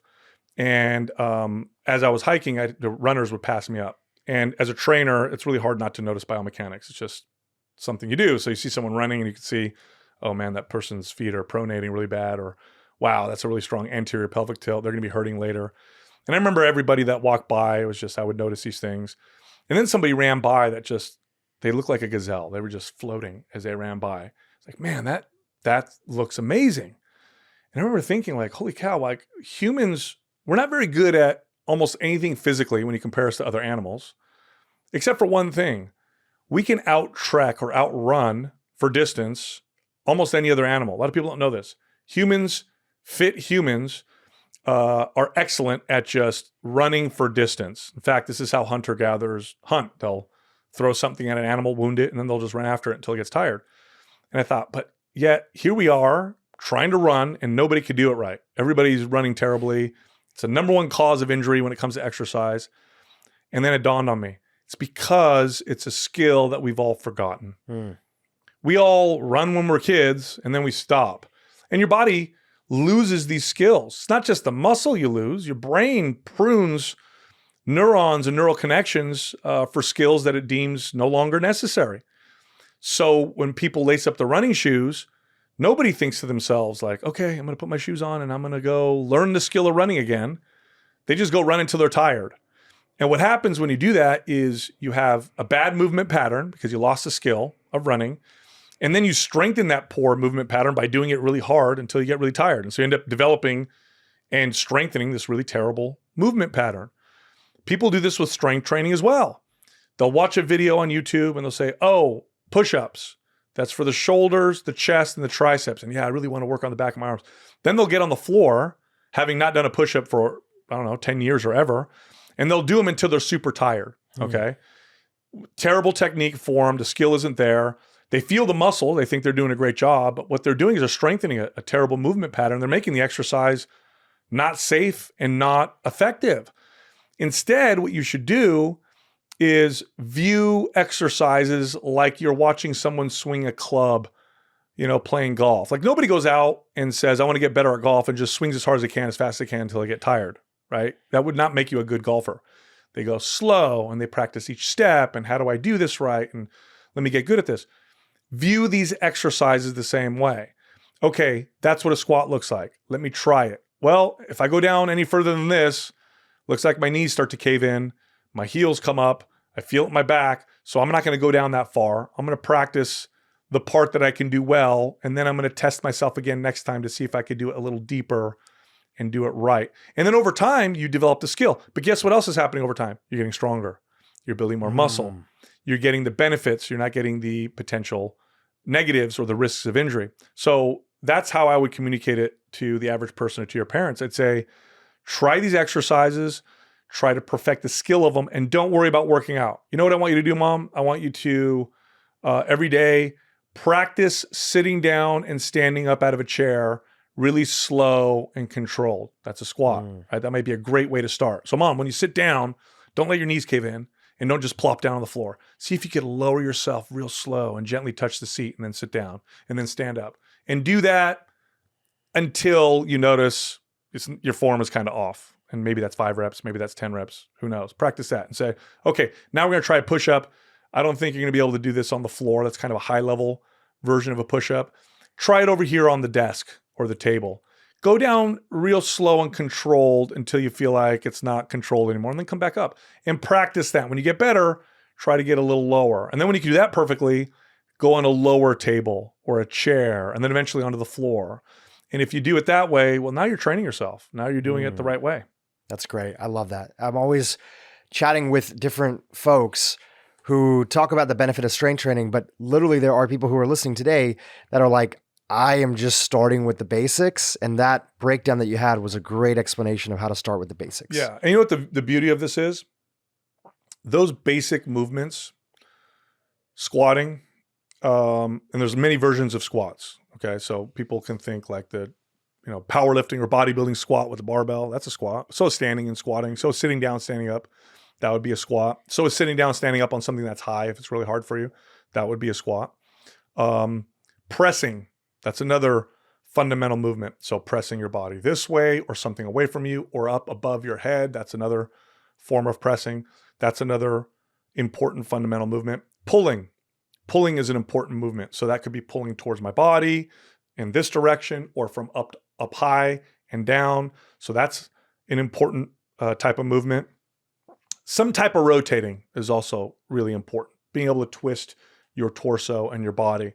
That's really important. And then if we want to throw a fifth thing in there, some kind of a split stance type of a movement. So it could be my right foot's in front, my left foot in front, and I bring my knee down a little bit and stand up. And eventually that could become a lunge, right? Those 5 basic movements, by the way, there's like 100 different varieties and versions off those, but even the ones I just said, those 5 right there, if you talk to the advanced strength athlete, okay, I'm not even talking about a beginner. You talk to somebody who's been doing this for years, who's like really into it and does it 5 days a week and is like beyond, they're at performance now. They're beyond health and longevity. They're like, I want to see how strong I can get and all that stuff. And ask them, what are the most effective, what are the exercises that give you the most bang for your buck? What are the ones that really make you strong and give you great results? And I promise you, it's going to be those 5. It's going to be one of those 5 right there, or all those 5 that they're going to list. So they're not just movements for beginners. They're movements for everybody. There's just ways you do them when you get started, and then there's a way to progress them as you get better. But to say, I squat just like I told you, you could have your mom sit down and stand up. I do squats all the time. Mine look different. I have a barbell on my back and, I'm doing a lot more weight, but it's the same thing. I love it. You were chatting a little bit about diet, and at the beginning of the episode, you talked about a few dietary principles, one of them being this idea of prioritizing protein, having 30 grams of protein at every meal, and what that does. Give us a little bit of a recap on that, and then take us through a few other dietary principles, do's or don'ts. And it doesn't even have to be about specific foods or macros. It's just your worldview that you think of. You mentioned another one that I'll just highlight for the audience. I don't think we have to recap this one. You really explained it well. This idea that you focus more on adding in, which obviously that goes right into the protein conversation as well, versus removing. You're not going to immediately focus on like, let's take this away from people. Let's focus on adding. And when you combine that with the strength training, you're already starting to see this momentum that people are making, the clients you've worked with before, the people that listen to you and your podcast that are implementing this. And so they already start to develop, some momentum that gets them excited. So let's talk about the diet side, remind us again about the protein, and then walk us through any other dietary principles that are part of your world. Yeah. So if you look at studies, so we'll start at the top here. Okay. Like big picture. If you look at studies where they take obese individuals and have them see a dietitian or a nutritionist or someone who gives them a diet, and you compare them to obese individuals who see a therapist, okay? The people who see a therapist have a better success rate than the people who go and see a dietitian or a nutritionist. Wow. Okay. What does that tell us? That tells us that we're focusing far too much on the ones and zeros, like I said before, the program, eat this, eat that, don't eat this, don't eat that, and less on the why. Why am I doing this? Why am I driven this way? Why am I reaching for these things? Why is it so hard for me? Okay. And that's the thing that we need to start with. So let's start big picture first, but then I'll kind of zero in because it gets a little esoteric at first. So first off, we all have a relationship with food. And our relationship has been developed through society, how we grew up, how we connect to food during different, times, whether we're stressed or angry or sad or happy or whatever. Some foods mean certain things to us. Other foods mean other things to us. Here's a silly example. That's funny, right? If I were to tell you to list 5 breakfast foods and 5 dinner foods, I bet, you took 100 people, they would be very similar, right? How did that happen? Why are eggs and bacon a breakfast food? Or why is cereal a breakfast food, right? Why is like steak and potato a dinner food? Well, because we developed that relationship and largely through marketing that told us that some foods are something and other foods are other things, right? If I say popcorn, when do you eat popcorn? That's when I go to the movies, right? So this is something that we need to become a bit aware of. Most of us have developed a relationship with food that revolves around palatability. Palatability is the top thing that we use to develop our relationship with food, okay? Is how palatable something is. In fact, most people watching this right now have probably never even felt what it feels like to be hungry. I know people are like, what are you talking about? I get hungry every day at noon or whatever. Not really. Hunger doesn't set in until about 48 hours of fasting. That's when you start to feel. Anyone who's ever fasted who's done like a spiritual fast where they go for, 48 or 72 hours will tell you, oh, it feels very different to feel hungry. So we don't know what that feels like. We know what it feels like to eat things that taste good, make us feel good, and that's kind of about it. Most of us don't even know that certain foods make us feel other ways. Like I used to get clients who would tell me that they would take antacids every day at noon because I just get heartburn. It's just something that I have. And then eventually we realized like, well, it's the bagel that you eat every morning. They never connected the two. They had no idea that it was that caused that. Okay. So our relationship to food is extremely important. And I'll start with this because that's a complex one, but I'll start with this. Are you trying to eat healthier or better because you hate yourself? Or are you doing it because you love yourself? Okay. Most of us do it because we hate ourselves. I hate the way I look. I hate the way I feel. I'm inadequate. I'm lazy and whatever. So I'm going to change how I eat. If you go into changing your diet from that standpoint, food becomes restrictive. Food becomes a reward. It becomes a punishment. It's not enjoyable to eat quote unquote unhealthy. It's tyrannical. It's what I do to me because I hate me and I'm bad and don't have discipline or whatever. And so this is how I'm going to eat now. So here's a clue to that, by the way. If somebody's on a diet and you offer them, let's say, a food that's not on their diet, like, hey, you want a cookie? They'll respond with, no, I can't. No, I can't. I'm on a diet right now. Or no, I can't. Like, what do you mean you can't? Of course you can. You don't want to or you want to. It's very different, right? Now let's define what I said about love, self-love. It's not a feeling. I say that because people are like, what do you mean love myself? I don't always love myself. Of course you don't. But it's an action. If you think of it as an action, that's really what love is, right? Like I have kids. I don't always like my kids, but I always love them. I try to do what's best for them.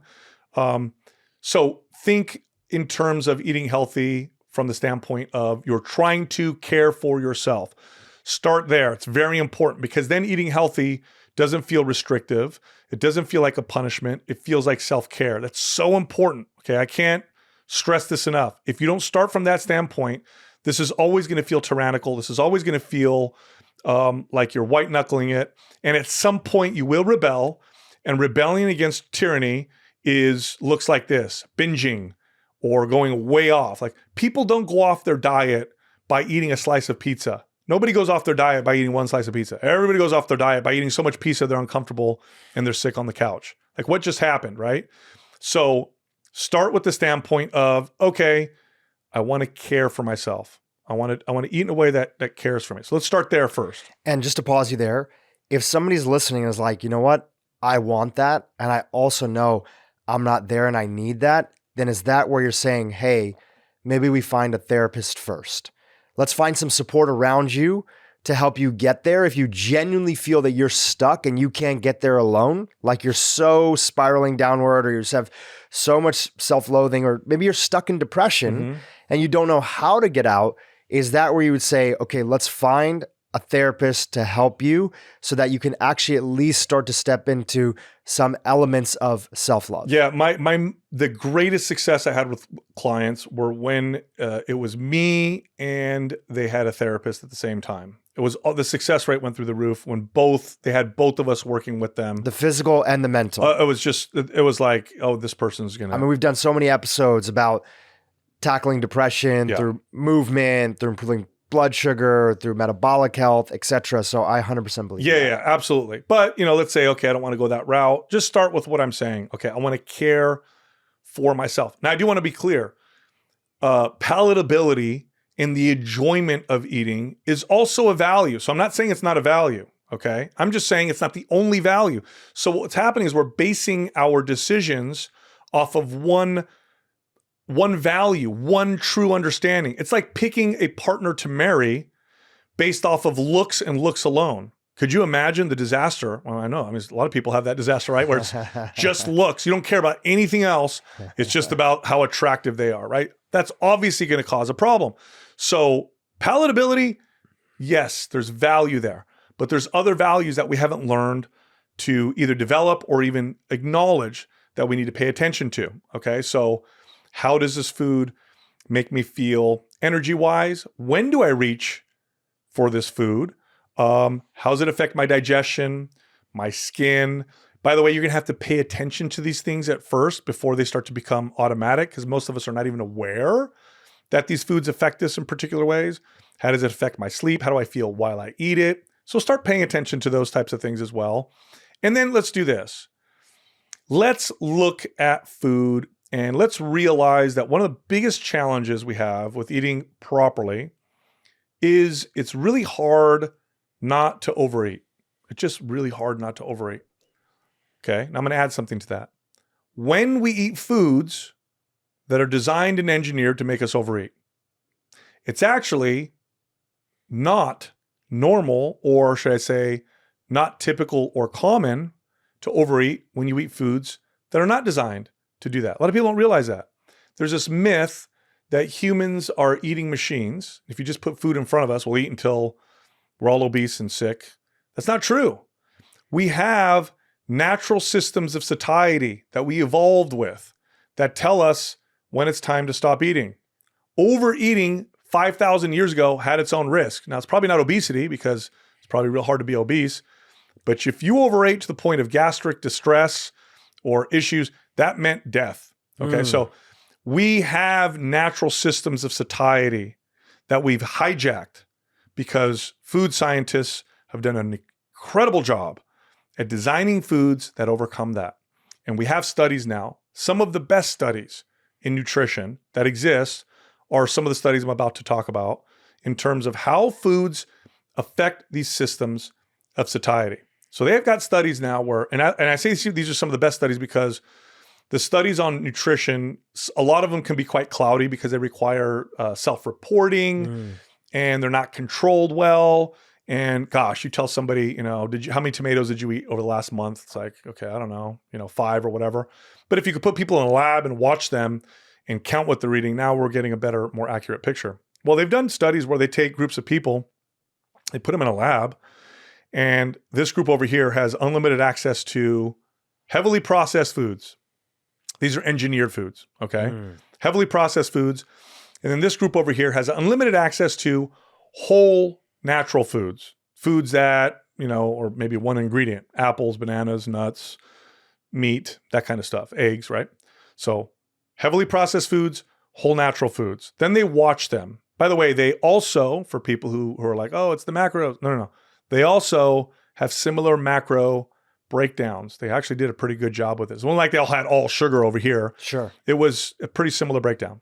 They watched them and observed. Then they took those groups, and I love this, they switched rooms. Okay. So who knows? Maybe this group over here just eats more and this one. No, they switched rooms. And they've done several studies like this. Here's what they found. On average, people eating heavily processed foods will eat daily 600 more calories a day.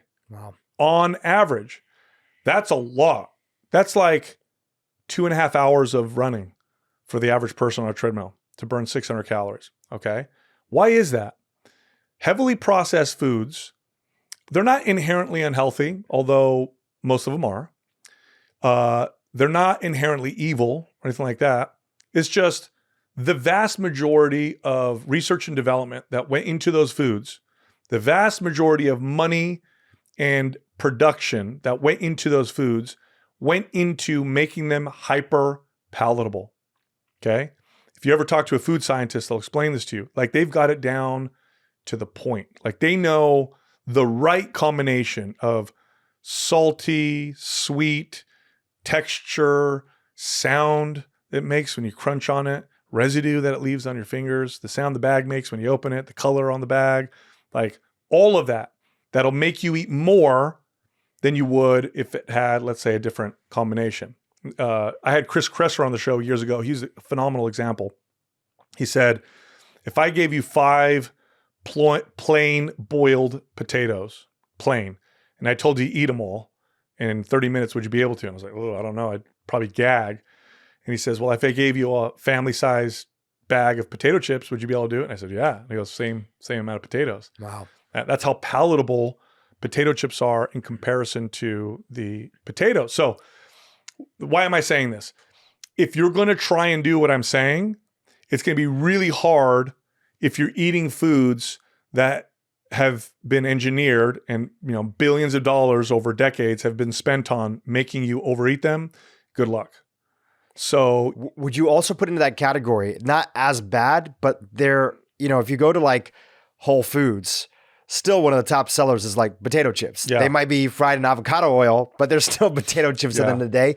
So there's even still a lot of quote unquote health food that has sort of picked up. And now a lot of these health companies are being sold to bigger companies and they're getting, all the same things. And also people are just inherently, they know that, wow, if you add a little bit more tapioca syrup to these gummies, even though if they have vitamin D in them, just people are going to keep on eating them because they're like super sweet and they're fun to eat. So also in this category, not to just throw like the big food under the bus, is a lot of sort of, heavily processed, quote unquote, health food. You hit the nail on the head. Okay, look, markets, right? We live in a market-based society, and there's wonderful benefits to living in a market-based society. But markets do something exceptionally well. They give us what we want. They don't give us what we need. They give us what we want, okay? The top-selling health foods, the top-selling protein bars are not the ones that are the healthiest. They're the ones that taste the best, okay? That's it, fact. And I know this is my space. I'm in the fitness space. If I want to make a protein powder or a protein bar or a healthy snack, the way that I'm going to sell the most of that product is by making it taste the best, okay? By making it the most palatable, okay? So you hit the nail on the head. Heavily processed foods are designed to make you overeat, okay? Period, end of story. If they comprise a majority of your diet, good luck trying to eat the appropriate amount. This is how powerful it is. One of my favorite things to do with clients, I love doing this, and I challenge anybody watching this to try this right now. I would do this right here. I'd say, I don't want you to eat any less. Here's what I want you to do. Don't eat heavily processed foods. Just eat whole natural foods. Eat as much as you want. Let's just start there. And everybody would look at me like, what do you mean as much as I want? I was like, I don't care. Eat as much steak, rice, potatoes, fish, eggs, fruit. Eat as much as you want. All of it. Eat as much as you want. And let's just start there. And they'd come see, and then, we would track their progress or whatever. And, within a couple months, it'd be like, wow, you lost 7 pounds of body fat. And they'd look at me like I was crazy. Wow. Oh my God. I'm like full. I'm like eating until I'm full every single day. And they think that there was some weird chemical in the heavily processed food that would make them gain body fat and all that stuff. And I'd say, no, you're eating less calories. And then I'd have them track. And then sure enough, they were eating, 500, 600, 700 less calories a day because they were eating foods that your body is aligned with. When you eat whole natural foods, your satiety will kick in when it's supposed to, unlike heavily processed foods that it's like a lag, okay? So that's one thing right there. Protein is another one. Protein is very, very satiety inducing. If you eat your body weight in grams of protein, and for people who are overweight, use your target body weight. I weigh about 210 pounds. Eating 210 grams of protein per day from whole natural foods is hard. I know, I do this every single day. It's like, oh my God, I am like full and I'm at 160 grams of protein. Like this is really tough. If you're a 110 pound female, 150 pound female, 170 pound male, try it. Try doing it for 5 days in a row, prioritize it because it's going to be hard otherwise, and watch what happens. It is satiety inducing like none other. We have all the data and studies to support this. Do this from whole natural foods, not protein powders. Protein powders are a hack that kind of make it easier, okay? Great for people who are, bodybuilders, but the average person, I'd say only use protein powders. Even like a grass-fed whey, that doesn't have a lot of fillers and stuff inside of it. Here's how you should use protein powders. If you don't hit your protein target at the end of the day, go ahead and throw in a protein powder. So it's a supplemental, but it shouldn't be the base. No, because one of the benefits of protein is it produces satiety. Drinking a 30-gram protein shake from whey isn't going to produce satiety like eating 30 grams of protein from chicken. Sure. It just doesn't. Sure. Even if you take out the fat or whatever from the chicken, it just doesn't. So avoid heavily processed foods. Eat your body weight in grams of protein, or aim for that and prioritize that. Okay, that's the other one. Also eat, well-cooked vegetables. That's another thing. But really everything else is splitting hairs or small potatoes, I should say, in comparison to what I just said. Literally, the average client will lose 10 to 15 pounds just by avoiding heavily processed foods and eating as much whole foods as they want. It was like clockwork. I would get them lose 10 pounds and they feel like they were eating so much food, they were so stuffed. And I loved it because it made me look like a wizard, like I was some like magical trainer. And then I would break it down and explain to them. Another one is to drink a lot of water. It's funny. In the hardcore muscle building space, there's a lot of what they would call bro science.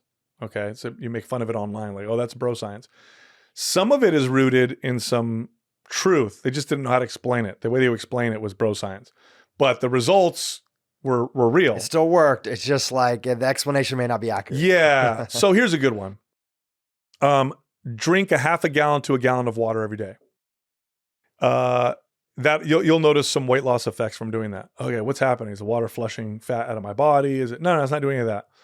You drink that much water, you're not drinking anything else. That's the bottom line. You just end up drinking just water. And water itself kind of makes you feel full sometimes. Kind of helps you feel full, slightly being dehydrated or not optimizing your water intake tends to make you want to eat more. When I would get clients to do that as well, we would also notice some weight loss from doing that. So these are just small things that I like to say because they're effective in their sustainability. And I love things that make people feel like they're not doing a lot. Like, okay, I'm just doing this, but what the heck is going on? Versus, when people follow diets, it's like this really hard thing I got to try and do every single day. I mean, those things right there that I just listed make a huge impact. Oh, here's one other thing. You want to cut your calories by 10 to 15% every day? This is really easy, okay? When you eat, don't eat and watch TV, be on your phone, be on a computer, or do anything else. I've heard you talk about this. Explain it. Oh, studies are great on this. When we eat while distracted, we eat 10 to 15% more calories.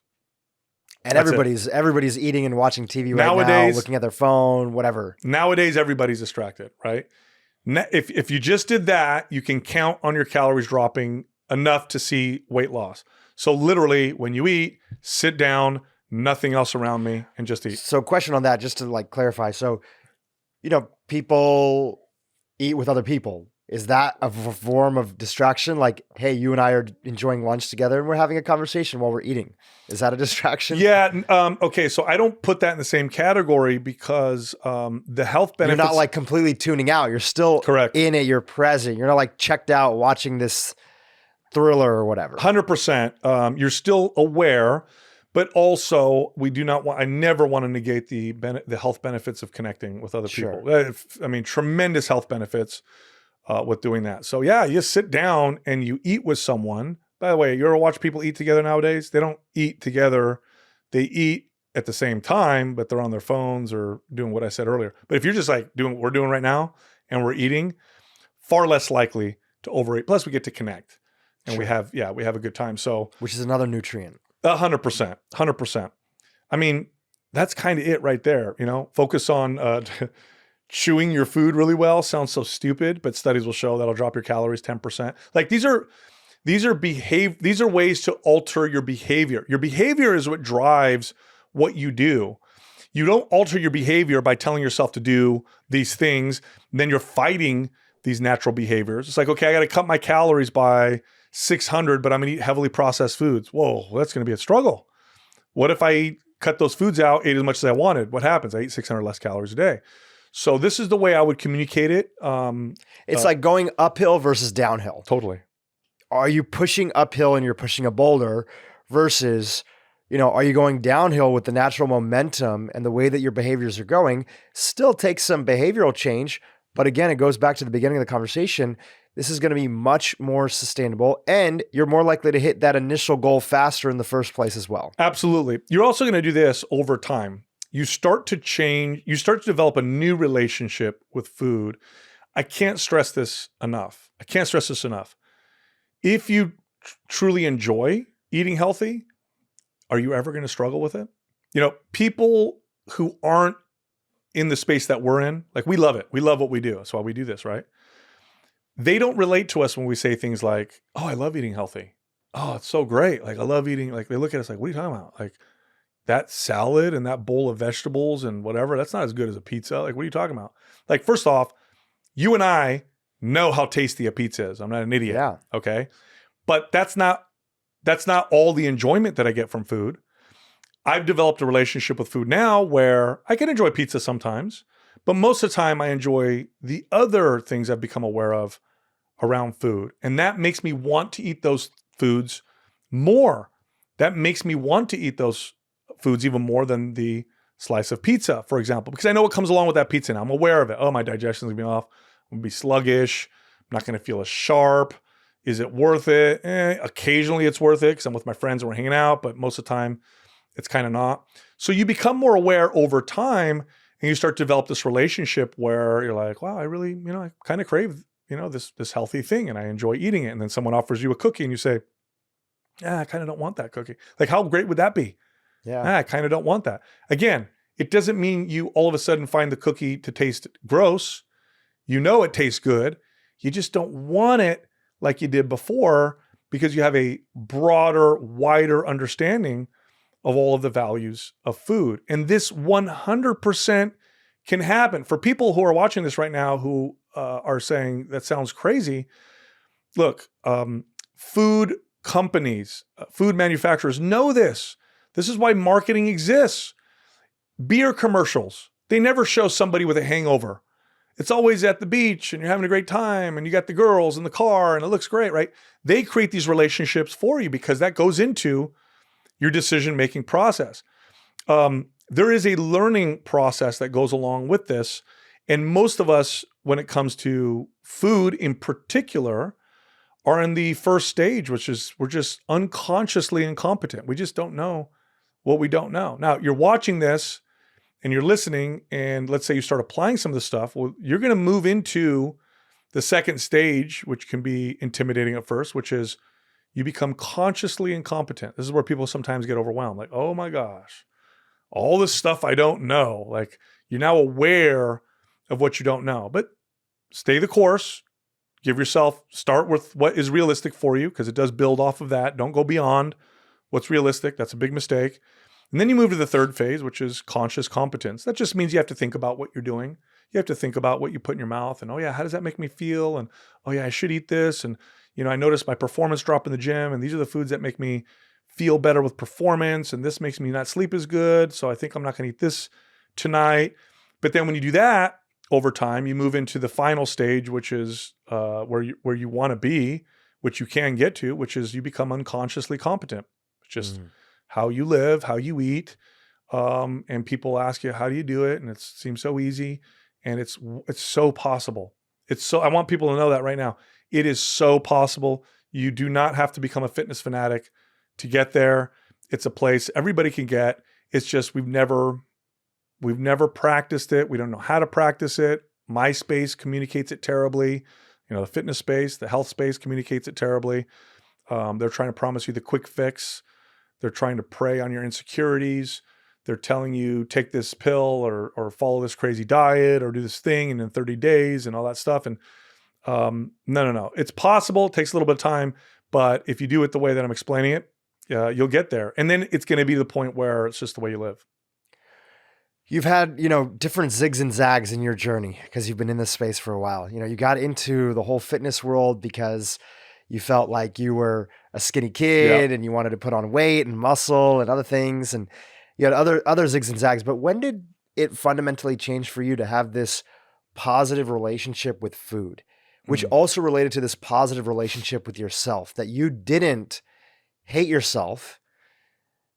Not that you were perfect all the time. Yeah. We all have moments, but that you weren't leading primarily because you had a negative view of yourself, but that you were going downhill. You were moving forward. You had momentum in your life because you loved yourself. You had a positive relationship. Yeah. When did things change? Yeah. So I want to first communicate this so I don't come across like I'm preaching from some high place.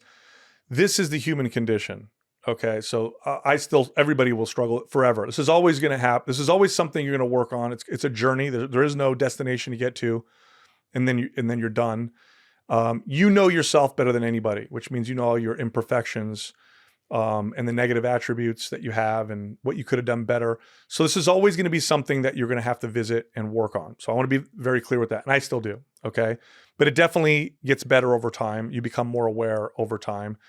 And two things for me, first off, thankfully, I feel very blessed that I always really cared truly about the clients that I trained. And now why am I saying that? That drove me to be a great trainer for them way before I was a great trainer for myself. Because it was so much easier to care about these people than it was to really view myself in that way. But through that process, it became really hard not to be like, why don't I apply that to myself? And I'm saying this to them, but why do I feel this way about myself? But I really, really cared about my clients. So that always drove me. I always wanted to do better. I always wanted to find ways to figure out ways to get this to become something they do forever and develop this relationship with it. And to the point where they didn't do this up and down and they felt good about it and they continued to enjoy this journey and stay on it for the rest of their lives. So that really helped me. But I had my own health scare or my own, there was a period there where I had to face the music and I was forced to look at myself and say, what the heck am I doing to myself? This was in my early 30s. So remember, I'd been personally, working out and all that stuff since I was 14. And you said it earlier. It all started from being very insecure about my body. I think a lot of people start exercising from that standpoint. I was a very skinny kid and felt inadequate, wanted to build muscle.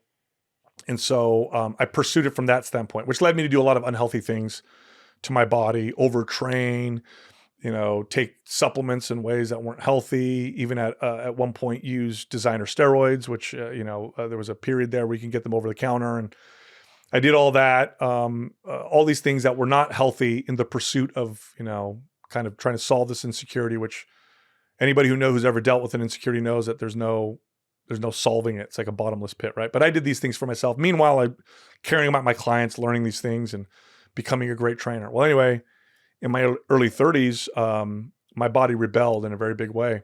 I developed digestive issues that I couldn't figure out. Lost a lot of weight, lost something like 13 pounds of lean body mass. I felt terrible. All the healthy things that I thought were healthy were no longer working for me. Losing strength in the gym. That's hitting my ego, right? I developed this shell of muscle because of this insecurity. And went to the doctor and they couldn't figure out what was going on. They were going to test me for Crohn's disease.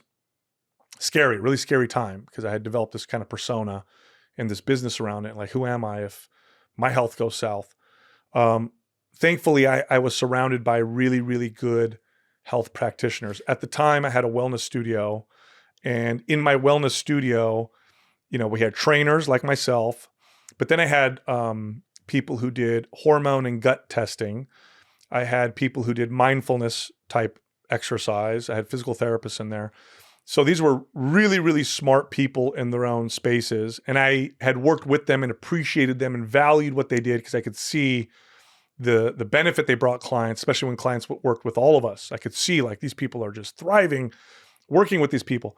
But for me, not for me, I'm just going to lift weights and eat a lot of protein, take supplements and that kind of stuff. Well, here I am withering away. I feel like, absolute crap. And I sat down with them and I said, look, I'm desperate. Like, I don't know what the hell's going on. I will do whatever you tell me. I will do whatever you tell me. I am done trying to figure this out myself. And, I'm scared. So what should I do? And I did some gut testing, food sensitivity testing. I drastically reduced the intensity and frequency of my workouts. I focused on sleep. I cut all these other foods out of my diet. I started looking at, my dysbiosis I had in my gut. So I started working on things to treat things like SIBO. I stopped weighing myself. I stopped looking in the mirror. Those were all very triggering for me. Because I was just like, I just need to fix this. I just need to fix this. And I need my health. Without my health, like it doesn't matter.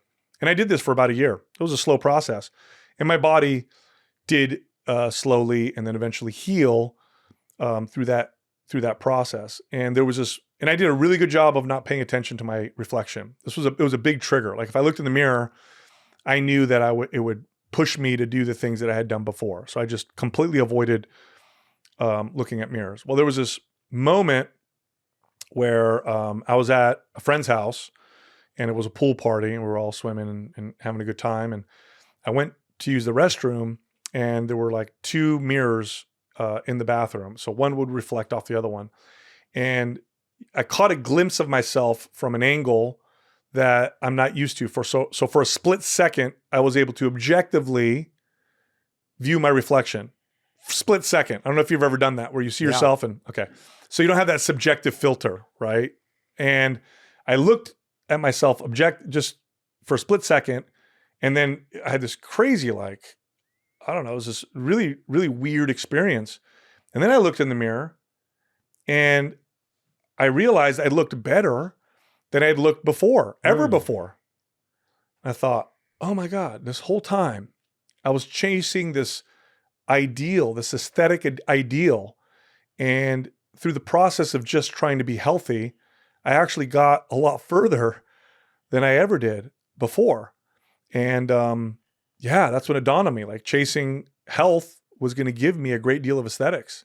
Chasing aesthetics, I would eventually lose my health and then lose my aesthetics. And so it really did change how I communicate health and fitness. Actually, it helped shape and form the voice that I have now on my show and how I communicate things. But that was my personal experience. And, I'd be lying if I said it's not always a struggle. You're always, life is always going to challenge you in ways where, it's easy to hate yourself. I'm a father, I'm a husband, I have a business. And, but I'm much more aware than I ever was before on whether or not I'm doing things from a place of hate or care. And I think I can at least stop myself before it gets too bad and move in the right direction. Yeah. Catching it, noticing it early. We all have it. Totally. And then also having that forgiveness that even if it's the 1,000th time today that you've done that, hey, you were doing the best that you could. You give yourself a little bit of forgiveness, a little bit of understanding. You might realize like, oh, you know what? I didn't sleep that well last night. And that led me to being meaner to myself today. Or some people led to me overeating or this. And you have a little bit more compassion. And then you're less likely to give as much energy to that loop. Yes. And it takes some humility, but it makes the journey enjoyable. Okay. So if you enjoy the journey of growth, if you enjoy the journey of learning how to get your body to move better, if you enjoy the journey and the process of, let's say, getting stronger, of finding healthy foods even more enjoyable, or seeing what foods can do for you and discovering new foods and how they affect your body. And then maybe you go through a period where other foods are working better for you and how sleep affects your body. And then your relationships. I mean, this is a big one with the people around you. Like this is all the journey of health, by the way. If you learn to enjoy the journey, you're going to go a lot further than if you just focus on the destination. The destination that's a myth. There is no destination. I know there's goalposts, but really it's about the journey. And so if you view it in this way and you go to the gym or you approach exercise this way, you approach your nutrition this way, it feels like a slower process because you're not throwing everything but the kitchen sink at yourself all at once. But I promise you it's a faster way, and it's for sure the only permanent way. It's the only sustainable way to approach this, unless you're the 1 in a billion people who has the weird epiphany, but that almost never happens. People are always waiting for that epiphany. It doesn't happen. And then motivation.